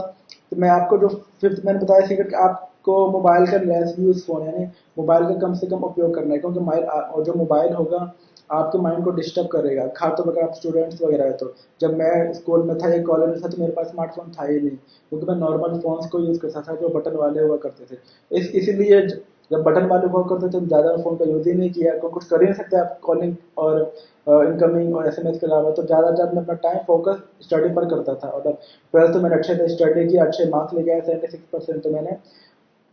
कॉलेज भी रेगुलर पढ़ा। पीजीडी मतलब जो मेरा दिल्ली में पीजीडी भी कॉलेज है, वहाँ से मैंने अपना मॉर्निंग शिफ्ट से 2015 में अपना स्टडी कंप्लीट किया। तो कहने का मतलब अगर आपको अच्छे मार्क्स लाने हैं अपने जो भी आपका क्लास है, तो आपको मोबाइल का आजकल के टाइम में, क्योंकि बहुत ज़्यादा लोग स्मार्टफोन यूज़ करने लगे हैं, बच्चों के पास भी स्मार्टफोन होते हैं, मतलब चाहे वो बॉय हो या गर्ल हो। मतलब तो अगर आप अपने स्टडी के प्रति सीरियस हो और वाकई में, मतलब वो आपकी मर्जी है, आपको अपने लाइफ के बारे में डिसाइड करने का हक है। मतलब और आपको डिसाइड करना है कि आपको अच्छे मार्क्स लाने हैं या आपको मोबाइल में मतलब जो दूसरे काम होते हैं मतलब वो आपको करना है, चाहे वो आपको दोस्त वगैरह से चैटिंग हो या बातें हो, मतलब वो आपको डिसाइड करना है। स्टडी का जो एज होता है वो कहा जाता है कि वो 30 साल तक मैक्सिमम होता है। 30 साल के बाद आप जितना आपने स्टडी कर लिया, उसके बाद आप स्टडी नहीं कर सकते। मतलब करना अगर आप करोगे तो आपके दिमाग में उतना वो चीज़ नहीं हो पाता है। मतलब फिर दिमाग जो होता है और ज़्यादा, फिर आप मतलब आपकी स्टूडेंट एज खत्म हो चुकी होती है 30 साल के बाद। मतलब फिर वो घर गृहस्थी वाली हो जाती है। तो कहने का मतलब जो मैं आपको बता रहा हूँ कि अगर आप वाकई में अपने पढ़ाई के प्रति अपने अगर आप वाकई में अपने जीवन में कुछ बनना चाहते हो, मतलब तो आपको लेस यूज फोन, मतलब आपको अपने मोबाइल का कम से कम उपयोग करना पड़ेगा, बहुत ही कम चीज़ों के लिए। अगर आप कुछ अपने सब्जेक्ट से रिलेटेड कुछ सर्च करना है, कुछ जानकारी निकालनी है, यूट्यूब या गूगल पे जाकर आप निकाल सकते हो अगर आप कंफ्यूज हो तो। वरना अगर आपको किसी किसी में टीचर से बात वगैरह करनी है, किसी चीज़ की हेल्प लेनी है, जैसे कॉलेज में टीचरों से हमारे हमारे पास टीचरों के नंबर होते हैं, तो कोई सब्जेक्ट हमें कंफ्यूज कर रहे हैं, समझ में नहीं आ रहा है, तो टीचर को फ़ोन करके उनसे बात कर लिया, उनसे समझ लिया कि सर मैं इस टॉपिक में फंसा हूँ, इस लेसन में फंसा हूँ, तो क्या आप मुझे इस टॉपिक को अच्छे से समझा सकते हैं। मतलब क्योंकि व्हाट्सएप वगैरह में जैसे जो टीचर वगैरह होते हैं उनके ग्रुप वगैरह बने होते हैं कि वो जिस सब्जेक्ट की पढ़ाई कराते हैं तो उस क्लास में जो बच्चे हैं तो उनका ग्रुप बना देते हैं, कुछ भी हो तो वो बच्चा ग्रुप में पूछ सकता है। मतलब तो उस पर्पज से ठीक है, लेकिन अगर आप स्टडी पर्पज से कुछ भी सर्च करना चाहते हो फ़ोन के अंदर, तो उस पर्पज से भी आप एक थोड़े टाइम के लिए उस चीज़ की जानकारी निकालो, लेकिन ज़्यादातर फ़ोन को यूज़ आप मत कीजिए, क्योंकि उससे आप फिर और ज़्यादा मतलब दिमाग भटकने का चांस और स्टडी पर फोकस करने का चांस नहीं रहता है। क्योंकि आजकल बहुत सारे जैसे मोबाइल में फीचर्स होते हैं, मतलब प्ले स्टोर के अंदर गेम्स हो गया और फेसबुक हो गया, इंस्टाग्राम हो गया, और आजकल तो बहुत सारे जैसे शॉर्ट वीडियोस ऐप आ गए हैं, स्नैक हो गया, मौज हो गया, जोश हो गया, और भी बहुत सारे हैं। मतलब तो इन पर लोग अपना जो आजकल के मतलब ज़्यादातर जो यंगस्टर है, मतलब तो लोग शॉर्ट वीडियोस बना के डालते हैं, स्टूडेंट्स भी डालते हैं बनाकर। मतलब तो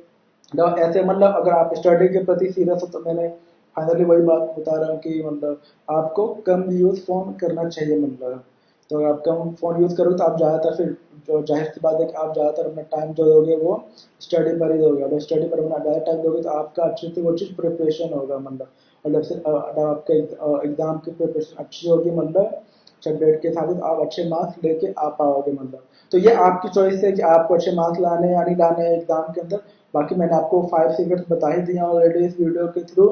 तो एक बार मैं आप सबको फिर से रिपीट करता हूँ कि जो हमारे आज के 5 सीक्रेट्स थे इस वीडियो के अंदर, जिसको अगर आप फॉलो करोगे, अगर आप स्टूडेंट्स हो मतलब अपनी जो आप करंट लाइफ है मतलब स्टूडेंट हो, तो आप डेफिनेटली अच्छे मार्क्स लेके आओगे। क्योंकि मैंने भी इन्हीं 5 सीक्रेट्स को फॉलो करके ट्वेल्थ में 76%, कॉलेज में भी 63% मतलब लेके आया, फर्स्ट डिवीजन पास आउट हुआ मतलब। अपने मतलब जो मेरा कॉलेज था मतलब वहाँ से मैं पास आउट हुआ, और इन्हीं 5 सीक्रेट्स को फॉलो करके हुआ मतलब। तो जैसे कि मैंने पहला आपको बताया था कि पहला था हमारा फोकस, अब दूसरा था हमारा हार्ड वर्क, तीसरा था हमारा स्टडी ऑन टाइम, यानी आप एक टाइम सेट कर लीजिए, उस पर आप स्टडी कीजिए, सब्जेक्ट्स की अच्छे से उस टाइम स्टडी कीजिए। तो चौथा था हमारा वो था सब्जेक्ट प्रैक्टिस ऑन टाइम, जो भी आपके सब्जेक्ट है उनकी जो आपकी स्टडी टाइम उसी टाइम पर आप उनकी अच्छे से प्रैक्टिस कीजिए मतलब। जो आपने समय को निर्धारित कर रखा है अच्छे से प्रैक्टिस करने के लिए। जो हमारा फिफ्थ एंड लास्ट था वो था हमारा लेस यूज फोन, मतलब आपको अपने लाइफ के अंदर अगर आप स्टूडेंट्स हो किसी भी क्लास के या किसी भी कोर्स के मतलब, तो आपको मोबाइल कम से कम उपयोग करने की कोशिश करनी चाहिए मतलब। ये आप ही के लिए अच्छा होगा, बाकी तो आप पे निर्भर करता है कि आप आपकी मतलब आपके अंदर से कितनी उस चीज़ के प्रति उत्सुकता है और चाहत है या इच्छा है मतलब। अगर आप ज़्यादा अच्छे मार्क्स लाना चाहते हो मतलब 70 से 80 90% मतलब, तो आपको फिर वो अपने हिसाब से डिसाइड करना है अपनी लाइफ के बारे में मतलब। तो ये थे दोस्तों कुछ 5 सीक्रेट्स जिनको मैंने आप सभी के संग शेयर किया और बताने की कोशिश किया कि अगर आप भी अपने लाइफ के प्रति जो आपकी स्टडी लाइफ है या जो जो भी आपके क्लास है और उन क्लास में जो भी आपके सब्जेक्ट्स हैं उन सब्जेक्ट्स में आप अच्छे मार्क्स लाना चाहते हो मतलब, और लाकर आगे जीवन में बढ़ना चाहते हो। क्योंकि आजकल जो टॉपर होते हैं क्लास के अंदर खासतौर पर, अगर आप 70 से ऊपर नहीं लाए तो आपको कोई नहीं पूछता, या बोलते नहीं कि आपने मतलब एक वैल्यू नहीं होती मतलब 70 से ऊपर नहीं लाओ तो मतलब। तो लगता है कि क्या मतलब क्या हम लोग कौन सा बहुत बड़ा वो तीर मार लिया जैसे कहा रहता है। तो इसीलिए कम से कम आप किसी भी क्लास में कम से कम कोशिश करो 70% से ऊपर लाने की। 70% ऊपर लेके आओ तो आपको भी एक फीलिंग होगी। और खासतौर पर अगर आप रेगुलर कॉलेज पढ़ना है तब तो और ज़्यादा आपको मेहनत करनी पड़ेगी, क्योंकि क्योंकि आजकल के जैसे दिल्ली यूनिवर्सिटी में जब कॉलेज की कट लिस्ट निकलती है मई जून के आसपास, तो 80 80 90 90% तक जाती है। 70 वालों को भी आंसर नहीं मिल पाता आजकल के टाइम में। मैंने तो 2011 में 76% आया, उस टाइम के हिसाब से 76 बहुत ज़्यादा हुआ करते थे, और मैं फर्स्ट डिवीजन में था अपनी क्लास के अंदर, तो मेरा तो इजीली एडमिशन हो गया, सेकंड कट लिस्ट में नाम आ गया। पर आजकल के टाइम में 80 90 पे 80 वालों का भी इवनिंग में होता है कई जगहों पर, मतलब 80 वालों को भी मॉर्निंग में नहीं मिल पाता, क्योंकि मॉर्निंग की जो कट लिस्ट आती है 90 90 तक जाती है। तो वो आपको डिसाइड करना है कि आपको अगर रेगुलर कॉलेज पढ़ना है अच्छे से, क्योंकि रेगुलर कॉलेज की बात ही अलग होती है मतलब। वहाँ पे कॉलेज जाना, सुबह के टाइम क्लासों को अटेंड करना, नोट शेयर करना, असाइनमेंट बनाना, तो नए नए फ्रेंड्स बनते हैं मतलब। और काफ़ी कैंपस होता है अच्छा सा मतलब, और काफ़ी ज़्यादा बहुत अच्छी लाइफ होती है कॉलेज की, जो मैंने ऑलरेडी उसको जी चुका हूँ मतलब अपनी जो मेरी कॉलेज लाइफ थी मतलब। तो बस मैंने आपके संग यही 5 टिप्स के थ्रू बताने की कोशिश किया कि अगर आप अच्छे मार्क्स लाना चाहते हो तो आप इन 5 रूल्स को फॉलो करो, तो आपको ज़रूर अच्छे मार्क्स आएंगे मेरी तरफ, जैसे मेरे ट्वेल्थ क्लास में और कॉलेज में भी आए। और, और आशा करता हूँ कि आप सभी को मेरा आज का ये नया वीडियो पसंद आया होगा मतलब। इसमें मैंने आप सभी को 5 टिप्स बताए जिसके थ्रू आप किसी भी क्लास में अच्छे मार्क्स ला सकते हो अगर आप उन 5 सीक्रेट्स को फॉलो करोगे। तो कैसा लगा आप सभी को मेरा आज का नया वीडियो, आप लाइक एंड कमेंट करके जरूर बताइएगा। और जो भी आपके दोस्त वगैरह जो फ्रेंड्स हैं जो अभी करंटली स्टडी कर रहे हैं किसी न किसी क्लास में किसी न किसी सब्जेक्ट्स में मतलब, तो आप उन सभी दोस्तों को ये वीडियो शेयर कीजिए ताकि वो भी इन 5 सीक्रेट्स को जान सके, और जानने के बाद वो उन रूल्स को फॉलो कर सके और फिर अच्छे अपने अपनी क्लासों में जो उनके सब्जेक्ट्स हैं उसमें अच्छे मार्क्स ला सकें।